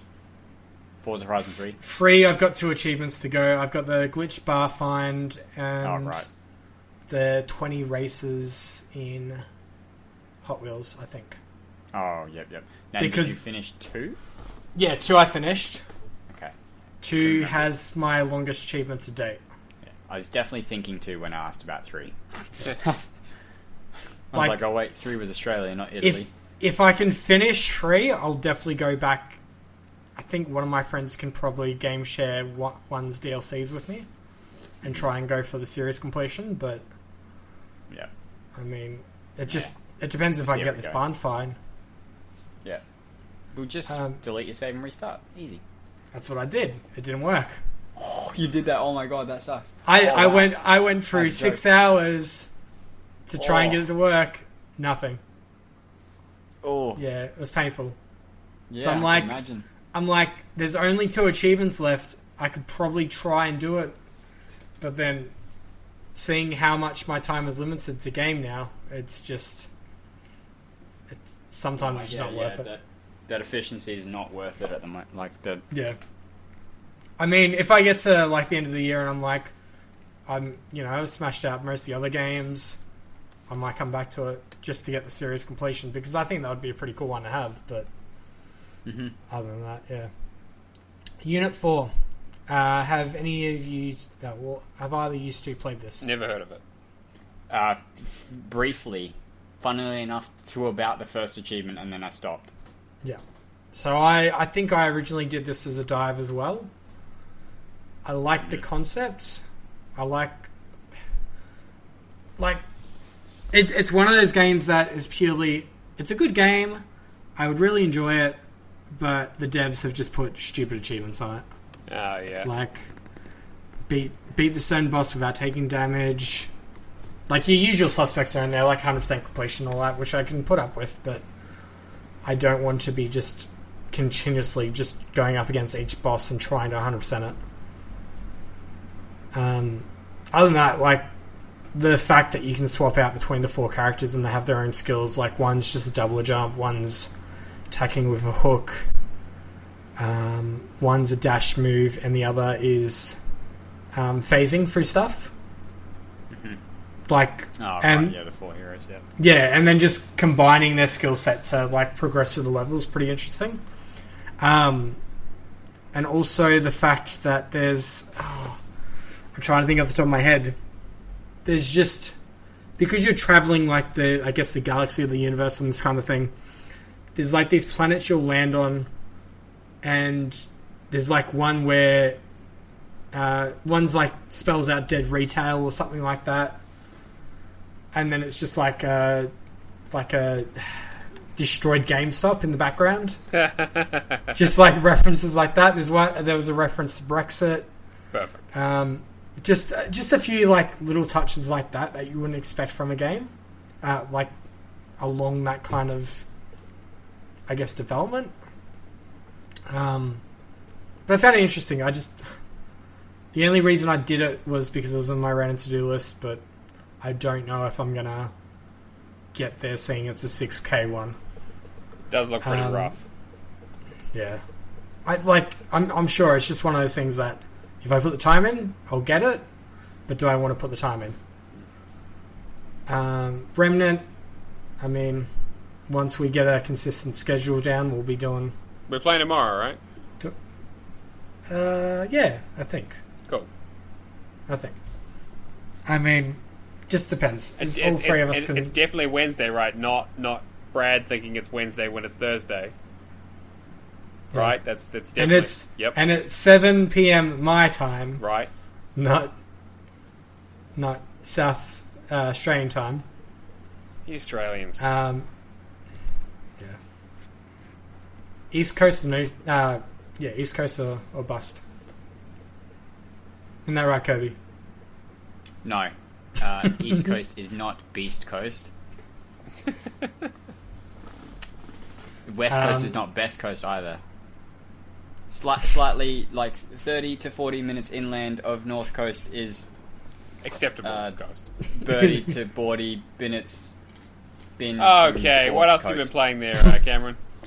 And the last... You get to make crap jokes, but I don't. All right. Yeah, that's like don't muscle in on my racket here, buddy. This is my bad jokes.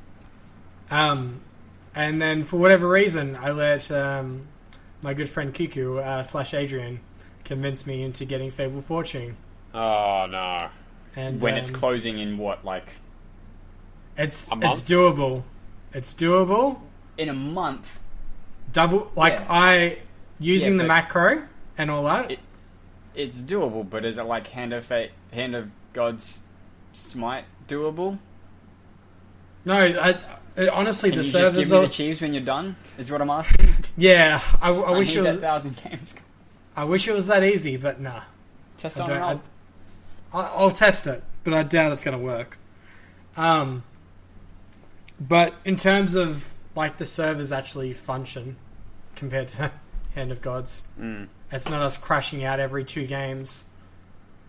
But I mean, like testing it overnight for about 7 hours, I think I got up 12%. Alright. For the 2,000 games played. And we smashed out 1/3 of the hardest achievement, which is the 18 seals. Everything else is just double boxing. How does it play? Playing a few matches today, it was actually quite interesting. Like, purely, I'm not gonna waste my time on playing for wins properly, because why? Why would you do that to yourself?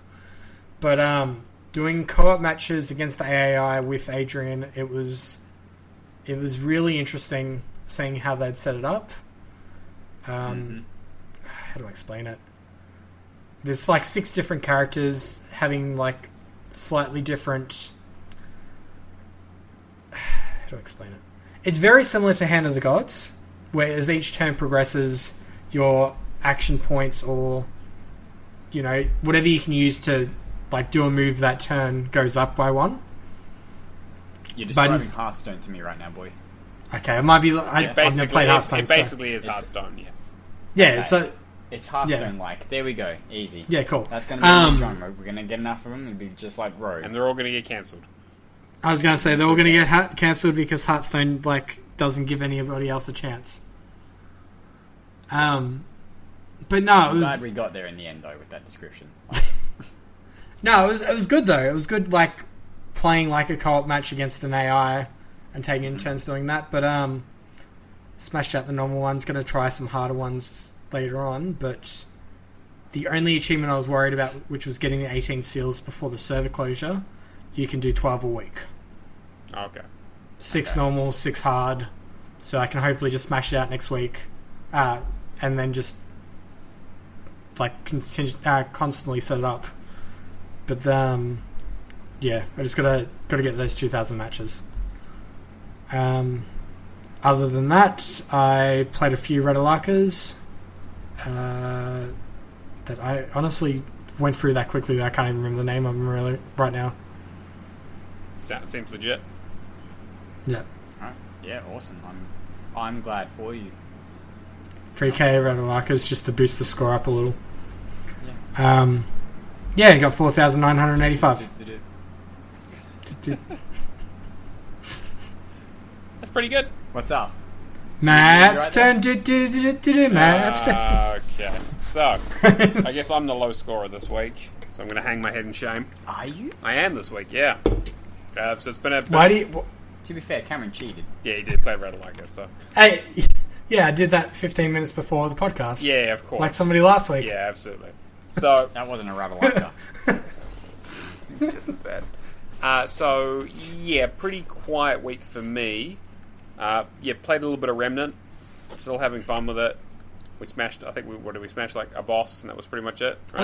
I think we did 2 bosses. Oh, we did 2 bosses, yeah. So we did really well. So I think, yeah. First go. Yeah, we're doing really, really well on it. I don't know how much game there is to that though. I don't know how much I can't really gauge what our progress are. Like, are we halfway through the game? Are we a quarter of the way through? Like, I know there aren't huge amounts of zones. You're but probably pretty far through because a lot of it is just then replaying on New Game Plus to try and get whatever bosses you specifically need for the achievement. Yeah, that's kind of what I was thinking. We're at like, I think 5% scrap. Yeah, so sure. a long way to go. You're probably almost done. Yeah, so we'll see how it goes. So obviously, yeah, there's a lot of replay there that we're going to need to do, but we've got some good weapons. I'm really enjoying playing through it with you guys. So hopefully we get some more progress in it tomorrow. Cool. So I can jump in tomorrow too, right? No, because there's 3 people. So No. I mean, as long and if Cameron still has food poisoning, then maybe we'll see. And I don't need to have played it all, right? No, it's fine. That's fine. You got it. You got it. If I can do it, you can do it, Jen. Yeah. If I can roll You're from happy that, to you just can start too. back at the start. I mean, right? well, basically, yeah. We'll start on my world. We'll just run through it. We'll see if we get different stuff. All right. Easy. Yeah. That's definitely going to happen. For sure. What else have I been playing? So, I've been playing a lot of Black Ops 2. I mean, playing or being carried? I'm super being carried. So technically, the game is running on your console. yes, so. and I am also running around in circles trying to train zombies very poorly. But I'm helping. And by helping, I mean I'm keeping the zombies out of the way while Kiku, Adrian, as previously mentioned, helps help me with all the Easter eggs and does all the challenge stuff and has all the guides and knows exactly what he's doing. He's like, okay, we're going to get this achievement, this achievement, this achievement, and this achievement, and you're going to do this, and this, and you just need to not die here. And then I would die there, and it's go, okay, I'm going to pick you up, you have to not die. And then I die, and he goes, okay, well, I'm going to pick you up again, you got to not die this time. And then I would survive for a bit longer, and then I'd die, and go, okay, well, we made some progress, so we'll just pick you up again. Yeah, so I'm really, really bad at this game. Like embarrassingly bad. I blame some of it on the lag, but when I'm hosting, I seem to do a little bit better. But yeah, I just don't quite have the rhythm for it apparently. But we've made it through. We got through. We did Mob of the Dead last week, so this week we did Die Rise, and we finished Buried, which was a good one. Buried's good. Buried was good fun, and we teamed up with a couple of other sweary Australians. And by sweary, I mean the C word was used every second word. It was almost comical. That's just Jared. Yeah, Jared. That's just Jared. Yeah, he's an interesting guy, but we managed to get through it. And actually, it was actually a lot of fun. Once with it, I'm starting to see the appeal. I'm like, I'll never do it for any of the other games, but I can definitely understand why people are so interested in this whole zombie mode thing, because it is a lot of fun once you get a group together and you're having a good time and trying to work out these challenges. And so we also did Origins, which is the last map pack, and we got through all the achievements. Then we were doing the Easter egg for the last one, and it glitched. One of the steps just did not work. It was the staffs, wasn't it? The staffs essentially would not reset back to where they needed to after the next step. So we tried to keep going, but it just would not work. We couldn't pick them up, we couldn't move them, we couldn't do anything. So we had to restart it. And so today, Adrian was nice enough to run through pretty much all of it by himself, because he was testing it out to see if he could fix the glitch.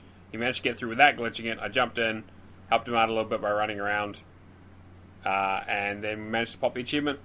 So nice. I'm almost completely done with the game. The only achievements I need are some of the Die Rise achievements are for this mode called Turned, where you play as a zombie.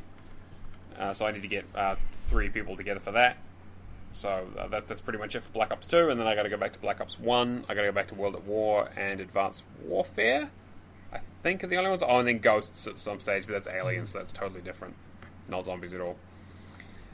I'll probably join you for all them. I don't know if I've got the DLC for Advanced Warfare and 360 though. Yeah, I've done a little bit of the DLC for it, but yeah, there's a lot left to do. I'm really not very good at that kind of stuff. But hey, it's great because it's one of those things that's been affecting my completion percentage for years, and I'm really, really happy that I'm finally getting some work done on them because I'm getting really close to that 93%. I also just started Darksiders 3, which I grabbed the DLC for last week. So the first Darksiders were like, hey, what if we put a combo action system into a Zelda game? And the second game was like, hey, what if we put a combo action system into a Diablo game? And this game's like, hey, what if we put a combo action system into a Dark Souls game? And you know what? It's alright. It's fine. The game, Are you... Because I know you can switch back to the traditional controls, so the controls that existed in Darksiders 1 and 2, but you're not doing that? No, I basically, the guide said to do it that way, so I'm just kind of playing it that way, but, like, you definitely do have to be more methodical. Like, you can't just get in there and, like, mash things up a lot. You definitely have more range and, like, a lot more flexibility with the classic style of combat, rather than the sort of the new default Dark Souls style combat, but... Yeah. It's, like, I can definitely see, you can see the influence everywhere. Like, you've got your little Estus flasks, the items that you pick up are on corpses or little orb thingies. Like, you can sort of have it, the camera angle and stuff. Yeah. Yeah, but it's, like, I've beaten I've beaten 2 of the 7 deadly sins. It's, like, I'm only, like... that's the point in the game? Yeah, so you're essentially... So, the gameplay takes place before the events of 1, so the game begins in 1 where essentially the apocalypse starts and then War is imprisoned for 100 years. So you basically are the part where he's been imprisoned and he's being held there and you have to go deal with these 7 deadly sins who are going to do something worse than the apocalypse. I haven't quite figured out why you're hunting them down, because it's like the apocalypse happened, like the angels and demons are fighting, like the world's already ended, most of the humans are dead, but it's like, hey, these sins, they're real bad. And it's like, really? That's the worry right now? But apparently they threaten the balance, but obviously it's all a big setup. If you've played any of the other games, you realize that, everyone's out to get everyone and that it's all a load of crap. So, I'm only a couple hours in. I'm enjoying it so far. We'll see how it goes. The only thing is that with some of the DLC and title updates, you need to play through the game like 3 times with New Game Pluses to get to level 100, which really sucks. But you can put it down on easy once you finish it, so I'll just like put it on story mode and just wipe the floor with the enemies at some stage. So, but this is going to be my big grind game, I think. And yeah, but like I'm enjoying it. And so my other game that's been taking up my time, which is why my score is so low this week, is Indivisible. As you mentioned previously, it is in Game Pass and it has a quite high ratio. I think it's about 3.3. I don't really know why. I know the game is relatively new, and it's not a super quick or short game, but and fresh into Game Pass. I think it was 2.4 before it entered. Okay, yeah. So yeah, that's definitely it then. Plus, with the people joining, I suppose makes sense that the ratio's gone up. I really wanted to like this game. Like, I really did. The art style's good, the voice acting is pretty good, the concept is fun, but I just hated playing it. It's so, like... So, for people who don't know, it's a Metroidvania-style game. Side-scrolling, beautiful art style. You are a girl whose village gets attacked by some, evil empire, and you essentially realize that you have this power to absorb people and get him to join a party for you. And so you get into a fight with a guy and you absorb him and you force him to help you hunt down the person who killed your father and burned down your village. And so that's like the first act, and then it sort of spirals off from there as you meet more characters and things unveil.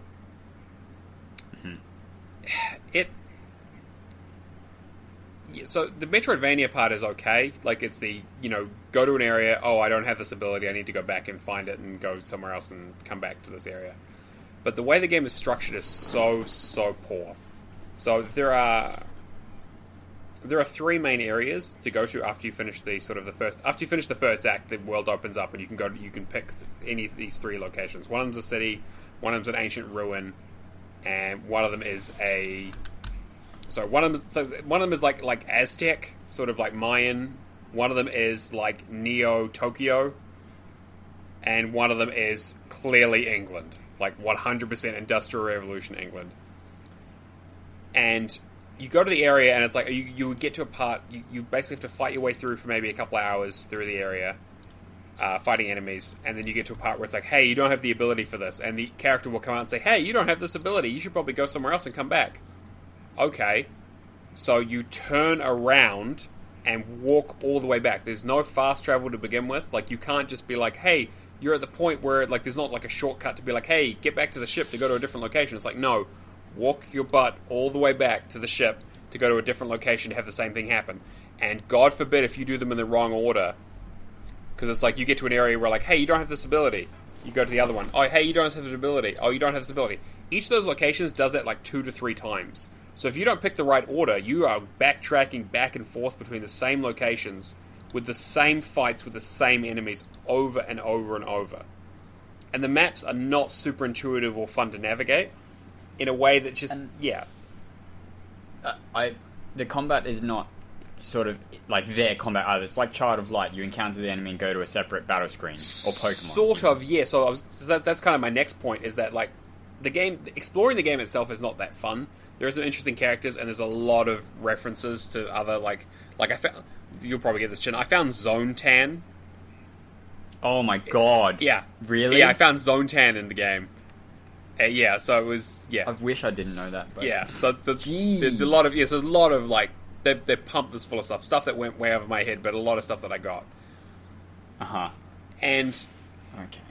Yeah, so, and the game, obviously, is, because you're learning a lot of abilities, like, you can, like a high jump, or like a air dash, or like a slide that jumps. So if there's a gap that's slightly above you, essentially do like a hop slide instead of just doing like a ground slide. But the platforming is not very tight. It's a bit finicky, and it's not quite like it. Once you gain more abilities, it becomes a lot better. Once you get the dashes, so like minor spoilers, but essentially there's a at the end of each act, you essentially need to climb this mountain each time. So at the end of the first act, you climb it. The second time, you climb up higher, and then the third time, you climb right to the top of it. So you have to repeat. Like, the area stays the same, so you have to repeat the same climbing stuff every time. But if you have new abilities, so you can essentially be like, haha, I can skip through this puzzle because, like, I have like the double air dash, so I can dash up and then right rather than having to climb, do a wall jump, and cling to the ceiling and walk, like, climb across. So it kind of mitigates things. But until you earn something like that, like until you earn the air dash and some of the other abilities, the game is really, really annoying to platform around. Like, it doesn't really feel like fun to explore the areas. And like I said, you're repeating those areas a lot, because there is really only 3 to 4 areas in the whole game. So you're just going back and forth. Like, it really feels like it's missing a lot of content, which I feel bad saying, because obviously it's an indie game, so it's not like, yeah, I feel like I'm picking on them, because I was like a Kickstarter, and I know this whole thing, but... and then you get into the combat, which is the other half of the game, where essentially if you run into an enemy on the screen, your other 3 characters come out of because you essentially absorb them, they come out of your body, and you have 4 of you standing in a formation and they basically have a face button each. So if you want to attack with the person at the top, you hit the Y button, the person on the bottom, you hit the A, right or left, you hit the B button or A button. And interestingly, you normally put your healer at the back, but if you're facing the other direction, the healer will be at the front, because it's whatever way you're facing is the way. Yeah, which seems like a massive oversight. So if they hit you from behind, your healer will be at the front, because that is back in that format. Yeah, exactly. And so not even that, but it's like if you're going from left to the right, and then suddenly you have to go up, and then like the map goes the other direction, your healer is now going to be in front every time you hit the enemy. It's really poorly planned out. Like, I don't understand why they didn't just auto-swap it around. And so... Or just static formation. Exactly, just keep it the same. Like... So, so the game plays out where it's an active time battle where essentially there are bars that fill up, and that every level that you have in attack, so you basically the only collectible in the game are these little like red gems, and every time you get a certain amount, you can either upgrade your attack or defense. And so every time you upgrade your attack, you get another button for each of them. So everyone starts with 1A, 1B, 1Y, 1X for each of the characters, and they do an action. So you can modify that by pressing down and Y, up and Y, or just pressing Y, for example. Okay. And they do like a launcher or a slide attack or a regular attack. And sometimes you need to do an up attack and then a down attack to break the guard and that sort of stuff. So like it has a little bit of a sort of fighting game stuff. And there's also like an element of timing, because if you do like a launcher with one character, you can hit as many buttons, like whatever buttons you want in any order. So you could do like a YY, then like to do two attacks with the top one, and then one attack with the Y, and then one with the B, and then another one with the Y. So you can, there are some enemies where you need to launch them and keep them in the air to do damage and that sort of stuff. So there is an element of strategy to it. But the game is really easy for the most part. Like I died a couple on the early bits because you don't get a good healer for a little bit. But I had a healer for about the second act, and then the third act I just got a bard who just boosted my attack and speed and stuff so quickly that I didn't need to. But the problem is the game is so easy, but also the enemies are such like damage sponges, a lot of the bigger ones, that you just end up running into them and just beating on them for ages, just hitting the Y. It's essentially when I got to level 5 with Phoebe, which is she's like the big barbarian character who has like a giant bow and a and so you just hit Y. Like I hit it 5 times, then I go to the other character, hit it 5 times, go to the front character, hit it 5 times, and then I've made sure I boosted with my bard, and then just my bars fill up again, and I block when they come in because there's an active block that you need to press. Yeah. And then use a special attack if I have my bar filled up, and you just repeat ad nauseum for the entire game. And this game is not a short game. Like I sped through it relatively quickly. I got like out of the 108 collectibles, I got like 90 of them, which is more than you really need. But hey, and it took me just under 20 hours to finish.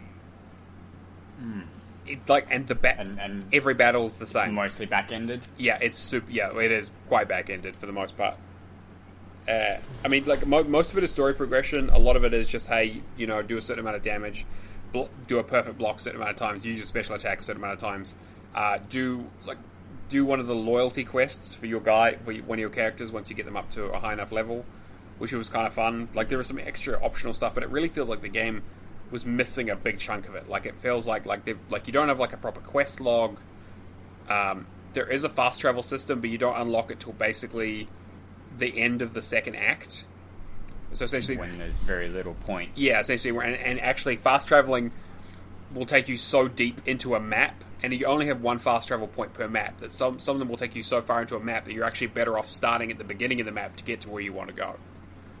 Yeah. Yeah. So like, it feels like such an interesting idea, and like I like the story. The final boss is actually quite tough. Like that was there's a big difficulty spike at the final boss. But other than that, like, I really, really wanted to like this game, but I just couldn't. Like, it took me 20 hours, and I enjoyed maybe 5 of them. Yeah. Okay. But, I mean, like, if you're looking for something that's high ratio, that's relative, like, it's a, 2 out of 10 difficulty, like, it's super simple, and it's pretty mindless, and, like, the voice acting is good, the story is pretty good, but I just feel like it needed some more. Like it needed like another couple of areas that it needed the areas to be smaller but have more of them, more variety. It needed a bit more story to it and a bit more progression and less of the backtracking. I think was the thing. Like it just It easily could have been like the end of the second act could have easily been the end of the game. And the third act is literally revisiting the areas that you've just been to that have minor changes, and now you have some new abilities. Yeah, but yeah, and the signposting for where you needed to go could have been a bit better. Yeah, like I looked up a guide to be like, where do I go first? Because I went to one of the areas and I got to a point where they're like, hey, you learn this ability, but you need a different one. I was like, well, I don't know which one of these gives me that ability, so I'll just pick one, and I picked the wrong one. Yeah. And I got a different ability, but I was like, okay, but that obviously matches up with somewhere else, so I need to figure it out. Like, obviously, like, this is just, I got unlucky partly, but it just feels like it wasn't super, super well thought out for the streamlined gaming experience. But yeah, so, like, it is very much like a 6 out of 10, like, 3-star kind of game. Like, there's nothing technically wrong with it. It plays well enough, but I find it really hard to recommend. Yeah.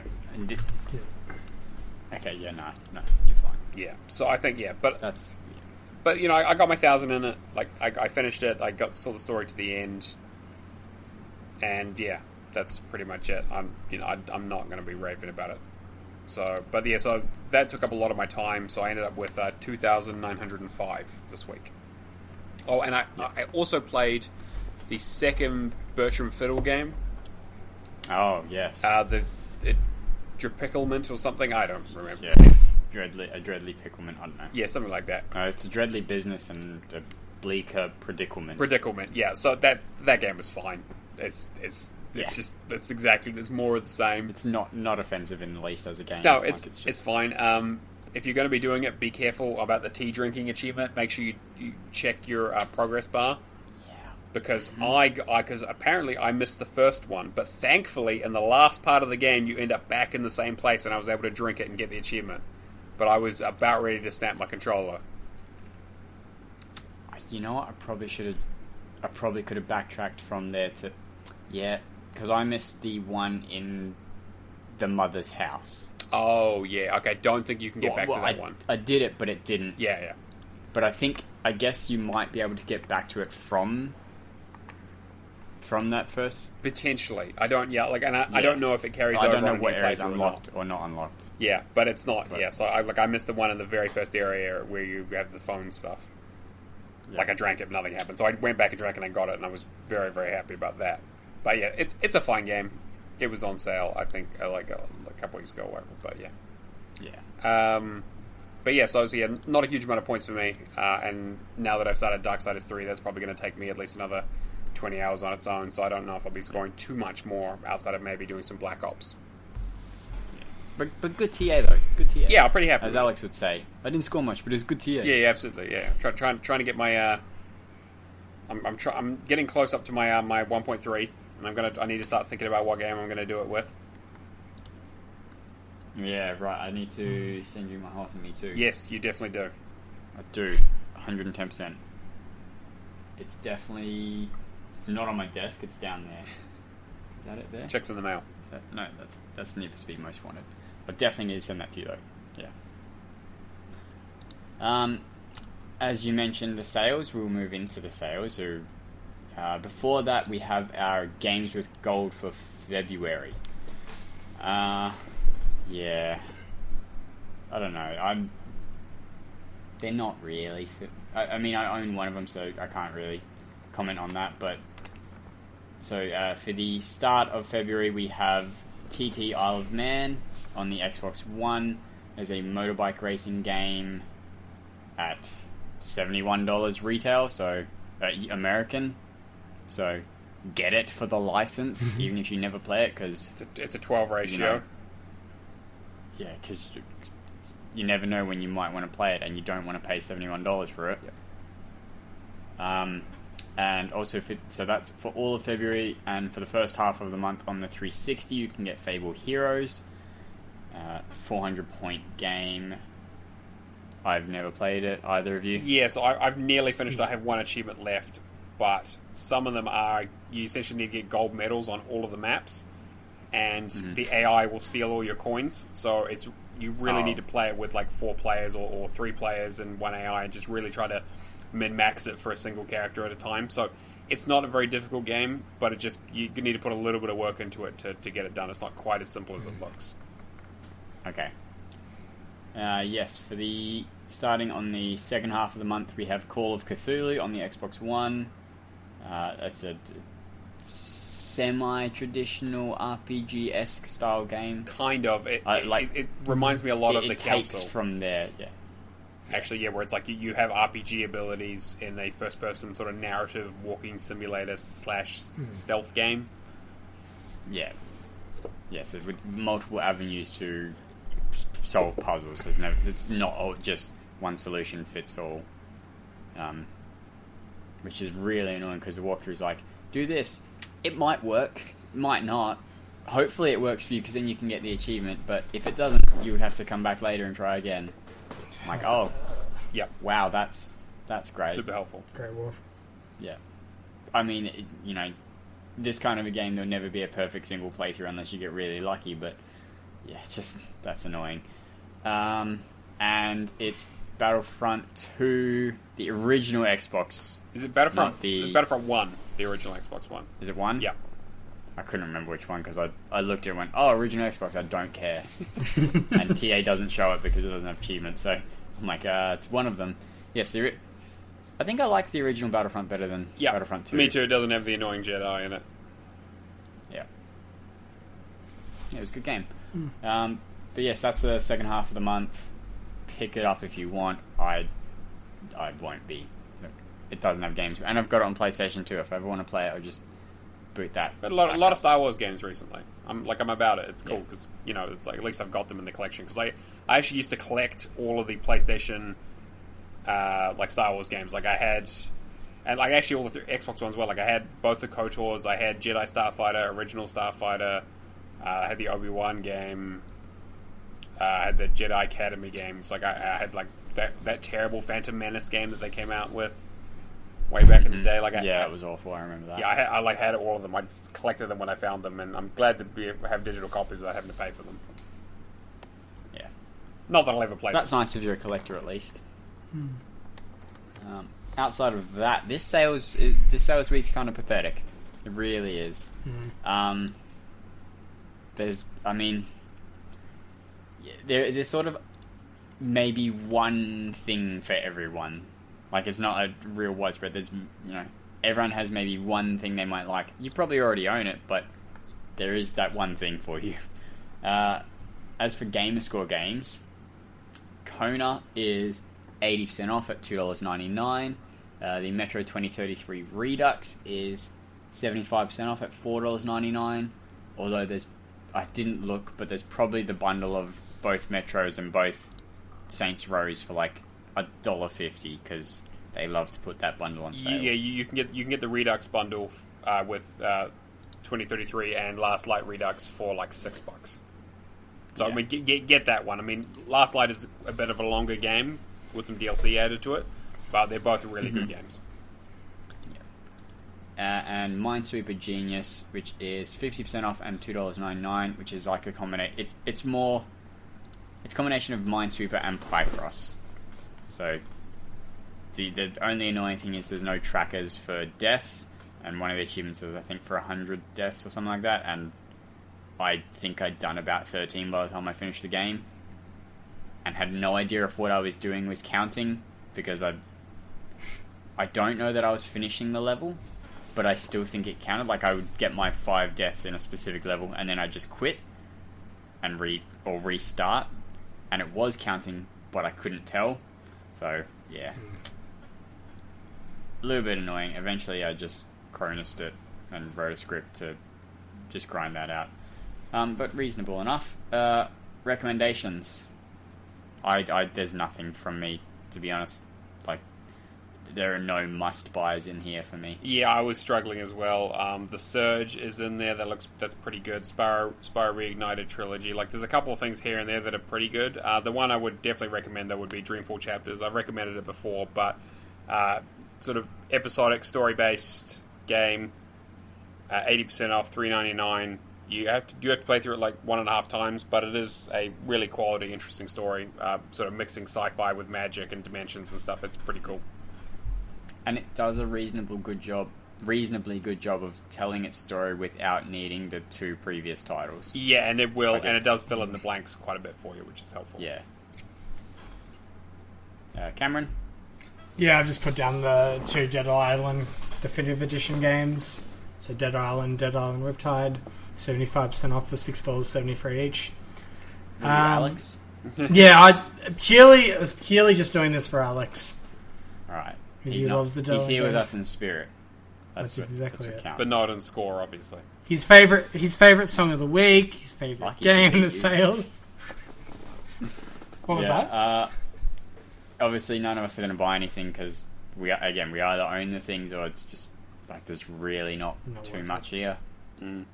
I feel like there was maybe one title I was kind of considering and then just decided not to, but yeah, the only thing that I was slightly tempted by was the Metro Exodus Gold Bundle. Because I do want to play Exodus, but I've been holding off because the DLC is coming out and I want to see how it is, and there's some bugginess around the Xbox One X version of it for some reason. I don't know if that's been fixed or not, but I've been reading the guides a bit. But again, I'm not buying games, but is Exodus still on? I think it's still on Game Pass, right? I think it's still on Game Pass, yeah. Yeah, so I'll have to grab the DLC at some point, but I I'm won't pretty wait sure for it's it- on both. Wait for it to come out. It is, PC Game Pass and because it's a stack. It's Yeah, stack. gotcha. As for new games, there was really, this is a slim week. At least for announced things, there are 5 titles. There's a new Sometimes You game coming out. I think there's a new Victory Road game coming out, and Victory Road being another quick, easy Gamerscore company that are trying to compete with Radalaika and bring stuff out more often. Though this one is 3 hours purely because there's an achievement for playing for 3 hours. I think the rest of it probably takes 45 minutes or so, and then 3 hours to finish this So off. just leave the console. Cool. And that was it, really, that I can think of off the top of my head. I didn't write anything down because there was just so few games. I think there's 5 this week in total, when normally we're getting 10, 12, 15 maybe. As for PSA we need to do, I mean, I say PSA, but it's already happened, so there's literally no announcement because it's too late. But Plants vs Zombies Garden Warfare 2, the devs put out a mini announcement saying that they're basically ending support for the game, some of the game's features effective immediately. So community challenges are now gone. So if you did not, I think there's 2 achievements related to that. One for opening 5 community challenge chests, and one I think for contributing to a community challenge. So those are both discontinued because they're not running community challenges anymore. They have said they're going to run mystery portals, I think twice a month for a week each. But I don't know if they classify boss hunt events or the Cats vs Dino events as mystery portal events. They all come under the same area, but I'm not sure what EA classify them as. So the achievements relating to the boss hunt and the Cats vs Dinos may also be discontinued. I'm not 100% sure. I saw the announcement pretty late and didn't look into it further, apart from face value. So there have been people who have been commenting on that thread on the EA forums saying, change the achievements to be something so that they are still obtainable, or, give us another 30 days because that's what you state you will give for all major functions, and this is, they're saying this is a major, the community is saying this is a major function of the game, the community challenges, so you need to give us 30 days before you can shut it down.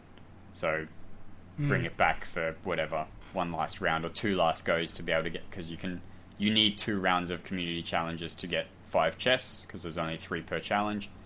And I think same thing, they're advocating to try and get 1 more round of boss hunt and Cats vs Dinos, and announce that it's the last one so that people do it, because if they don't, People can get in. Yeah.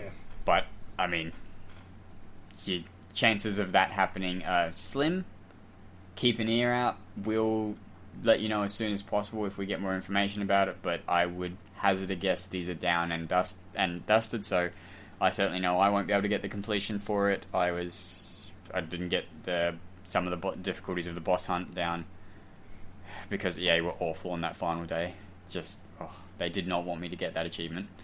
And I'm missing 3 community challenge chests. But it is what it is. I put it off, and these things happen. Unfortunate as it is. Hopefully, though, it does come back. Moving on from that, we have milestones. And there are a lot of milestones that you guys got this week. Very few of them I cared about because they weren't round numbers, so get better, guys. Accurate. Is all I really have to say. But we'll run through it real quick. What the Fug is currently on a 2,000 achievement win streak. Tropan is now the top 1,000 of Gamerscore leaderboard for role-playing. The only types of leaderboards that matter, those Gamerscore leaderboards. None of the others matter. All the others are trash. Completion percentage, well, I mean, for a genre is weird. I don't know why you track that. That's weird. You're weird for doing that if you track that. But TA score for that doesn't matter. Ratio doesn't matter. All those are just nonsense and trash. Secular Forever has completed 1,200 games. So he's just as good as Hakum from 6-8 months ago. What is it? 12 months ago? Yeah, 12 months ago, yeah. Although he is... Secular is definitely catching up on me, for sure. I'm only 50 games ahead of him, and I don't think it's going to last very long. No, he's a bit of a monster, but... Daniel JJ14 has completed 400 games. A Fight Club has reached 150,000 gamer score. Jay Black has reached 500,000 true achievement score. And Retro Chief 1969, possibly new patron, possibly not, it's unconfirmed, is on a 1,000 achievement win streak. So, congratulations to our patrons, or possibly not our patrons, depending. We'll definitely get confirmation soon, either way. And if new patron who you didn't get announced, and you just had an email, the name of which I won't state on this podcast, but like there's no Discord anything, and you are in our Discord, let me know and I'll hook you up, because we do want to give you the rewards as slim as they are. We try, but I can't do it if I don't know who you are, and I forgot to follow it up when I saw it happen. So yeah, that's episode 77. Shout out to mystery patron. We'll give you another shout out. Please get in contact with me, because I don't like not knowing. Also, how can I send you the feet pic? I meant to say pics. How do I send you the feet pictures if... Oh, boy. Okay, so... I mean, you just got to sign up to be an Xbox Insider. Sure, I don't know if I want to be in that circle. I mean, he's in the giveaway tier of patrons, so we're going to give away some feet pictures. Oh, God. Okay, but you give away my credibility. You get a choice. You can get what I presume are the stumps at the end of Alex's legs. You can get Hobbit feet. I'm not going to say who's got the Hobbit feet, but I'm sure you can guess. Alison's already gone to bed. Yeah. Or you can get some Asian toes. Again, not going to say who's got the Asian toes. Maybe you can figure it out yourself. But yeah, stumps, Hobbit feet, Asian toes. You can pick. If you'd like to contact the show for any reason, you can email us at hello@realgamerscore.com, send us a tweet at realgamerscore on Twitter, join a Discord and get the feet pictures live. Just request them live, and if you're a patron, Hobbit will deliver. Discord.io/realgamerscore, and if, like Hack and Pone and possibly Retro Chief 1969, we're not sure, you want to support us monetarily, you can join our Patreon, patreon.com/realgamerscore. We appreciate every single one of you. Without you, it would be less fun for us to do our jobs. And also, it would be quite expensive to keep running the podcast and doing recordings and, maintaining that sort of stuff. Maintaining the high level of quality content that we put out. And that you expect, really. I mean, if you didn't expect it, we wouldn't deliver. That's the truth. We don't care about the show. We're just trying to live up to your expectations, Dad. Sorry. Flashbacks. What? Freudian slip. Right. Write in questions to the show on any of those platforms, and we'll answer it on the next episode. Be like Isaac. Be like Isaac. Hashtag be like Isaac. Yeah, send in questions, especially ones that'll send us off to wild tangents when we have nothing to talk about in news. It does not have to be about games. It doesn't. It can be about whatever, and there is a good chance we'll answer it, because... Yeah, because we're massive weebs. So if it's about anime or TV or... Ahegao. Feet. Kirby's chair. I'll spend hours talking about Ahegao. You're gonna wish you did. If you'd like to help out the podcast, you can subscribe to us on iTunes, on whatever platform you're on, Stitcher, Spotify, iHeartRadio, Podbeans, anything, whatever the default podcast is for Android. Subscribe there, leave a review, just give us 5 stars. Tell your friends. Word of mouth is the best way to get it out. Retweet us on Twitter. Cameron's been doing a very good job. Better than any of us did, especially Alex, because he was the only one that did it before. Subscribe to us on YouTube. Again, hit up the Patreon. Watch our Mixer streams that we're going to have starting up this weekend. I definitely didn't say they were starting up last weekend and then got super busy and couldn't actually do them. I definitely only said this weekend. So, yeah. You can look forward to, I think I have Verlet Swing, which I'm definitely not going to complete, so that's not going to go on my tag. We the Revolution. What else can you look forward to? I think I'm going to try and hit the 5 old games. Streets of Rogue. The Lost Legends of Redwall the Scout. That's awful. You should definitely join for that, because that's bad. And Blast Zone Tournament, which I don't think I can play by myself, so hopefully there's other people online. Yes, those 5 should be going up.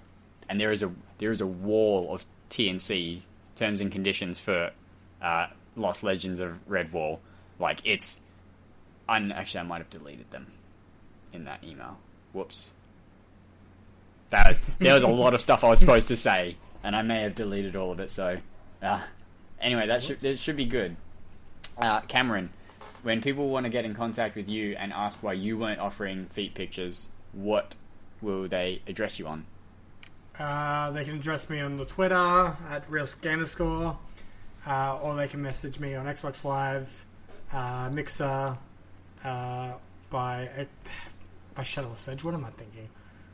Or they can contact me on the Xbox Achievement Community on Facebook. Awesome. Alright, and if you want to find me, you can find me on Neomaster on everything, True Achievements, Xbox, Discord, I guess technically Mixer. I mean, I don't know why you would go on there, I don't stream, but hey, if you want to hit me up. Follow him anyway. You can find me on LinkedIn, we can be pals, say that you worked with me for several years, that I have all these skills, all that kind of stuff, that's the important things. Yeah, I'm just at Wizard of New Zealand everywhere. Not awesome, not actually that, but and also one last thing. I also forgot to say that I finally found the Xbox Lynx soap and spray, and it's all right. Out of 10, is it better than Indivisible? Yes, it is better than Indivisible out of 10. Okay, easy. And as for myself, you can find me on Mixer, on TrueAchievements.com, on Xbox, on Twitter, on OnlyFans, all under the name ChinDocta. That's ChinDocta. Just hit me up on any of those platforms. I'm happy to talk, except I'm probably not actually happy to talk, and I will ignore you. But at least you've been ignored by royalty. Yeah, that OnlyFans Patreon reward coming soon. Yeah. That's gonna be that's exciting content for no one but myself. Oh. Literally no one asked for it, but you're gonna get it. Oh, that's where you're lucky. Yeah. And that was Epinode. Oh, I did so good the whole show. I barely stopped. Alright, so that was episode 77. Epinode. Because they're numbers. Episode 77. Thank you so much for listening. Hopefully you'll be with us next week. I can guarantee if you've listened to everything up to this point, you're not leaving. This was not enough to put you off. I guarantee it. You're trapped forever. Yeah. This is the podcast version of One Leaves. This is except no one leaves. I'm trying to think how that would work. We're going to make people start their own podcast because we haven't discouraged them from doing it. Alright, yeah, thanks guys. We'll talk to you guys next week. Bye. Alright, love you all. Bye. Catch you guys.